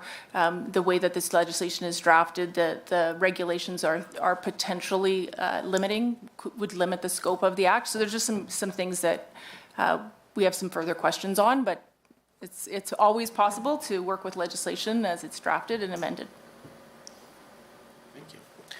Thank you. Same spot we were at just a moment ago. Nobody else on the list to ask any questions. Nope, not seeing any. All right. I would just like to thank you both for your time. I appreciate you spending a little bit of your afternoon with us and presenting and answering questions. And now we will continue along our agenda as we get to decisions on how to proceed with Bill 204. So in accordance with the approved process, the committee may choose to invite additional feedback from up to 6 stakeholders, 3 for each caucus, and alternatively, the committee may also choose to expedite this review and proceed to deliberations. Does anyone have any thoughts on this? Mr. Amory, please go ahead. Thank you, Mr. Chair, and thank you to MLA Shepherd for this well-thought-out bill. I'd like to hear more. I think I can speak for some of my colleagues, hopefully for the rest of them as well in this committee room. I would like to present a motion to invite stakeholders, if I could, please. Okay. Just give us a moment. We will get some wording up on the screen here, and then I'll just ask you to read it into the record. So if that covers off, MLA Amory, what you were looking for, then you can move that. Certainly, I would like to move, Mr. Chair, a motion that reads as follows: that the Standing Committee on Private Bills and Private Members' Public Bills invite up to 6 stakeholders, 3 proposed by the Government Caucus and 3 proposed by the Official Opposition Caucus, to make presentations regarding Bill 204, Anti-Racism Act, at an upcoming meeting and provide a stakeholders list to the Chair by noon, Monday, April 11th, 2022. Thank you. Do you have any other comments to that? No. Nope. Then I'll just open up the floor. MLA Sigurdsson, please go ahead. Yeah, thank you. I would like to speak in favor of this motion. I think it's very important for this committee to have stakeholders present to us. You know, if we just look around the table, there's, and online too, there's 11 members to this committee. 9 are white men, 1 is a white woman, and 1 is a man of color. And certainly I think that the... That's what she means. That's what she means. Sorry, hang on. Hey, let's go back to MLA Sigurdsson. Please continue on. So I think that you know, lived experience is so important, and certainly the story that MLA Shepherd shared of the Black woman and healthcare, you know, that would be something that me as a woman wouldn't understand or know. And I think that we really must invite stakeholders because we need that level of understanding and expertise. And I know we have some people in the gallery today who are here because they are very concerned about this issue. And so I think that's great that we should have stakeholders present to the committee. Well, thank you for those comments. Any other comments? Mr. Shepherd, please go ahead. Thank you, Mr. Chair. As a guest to the committee, I appreciate the opportunity to participate and speak to this motion. I would like to thank Mr. Amory for bringing this forward. I recognize that the bill I have brought forward and what it's attempting to achieve is certainly a fairly momentous proposition for a Private Members Act, and is certainly looking to enact something fairly significant for government. I appreciate that the members are willing to give it further consideration and look at it and listen to stakeholders and perhaps consider how this could be shaped on the floor of the legislature. Given that, I think it's been noted that government has the ability to do this. Government has had the ability to do this for quite some time, but government has not. And certainly that goes for many other institutions as well. I think we see a number of folks stepping up to do this work. Indeed, I noted TD Bank. I've talked about Dr. Smith at the University of Calgary, a number of academic institutions. Others, indeed, are beginning to undertake this work. But I believe this is important enough for the people of Alberta that there is a place for government to take leadership in coordinating and moving beyond simply being allowed to it being something that, in fact, is required. That said, as has been noted by the technical experts, this would involve quite a bit of work to implement, and certainly there's a lot that would be defined in regulation. So I'd like to again just thank Mr. Amory for putting this forward motion. I hope members will support it, and I would look forward to bringing stakeholders. Thank you for that. Any other questions or comments? Hearing none, we'll go to the question on the motion as proposed by MLA Amory. All those in favor of the motion in the room, please say aye. Aye. Anyone in the room opposed, please say no. And then moving online, all those in favor of the motion, please say aye. Aye. Aye. And anyone opposed to the motion online, please say no. Thank you, that motion is carried. So that allows us to move to agenda item 6, other business. Is there any other business to discuss today? Seeing and hearing none. The next meeting will be at the call of the chair, and can I get a motion to adjourn? Moved by MLA Long and multiple other people that the meeting be adjourned. Let's do this together online and in the room. All those in favor, please say aye. Aye. Anyone opposed, please say no. That motion is carried. Thank you.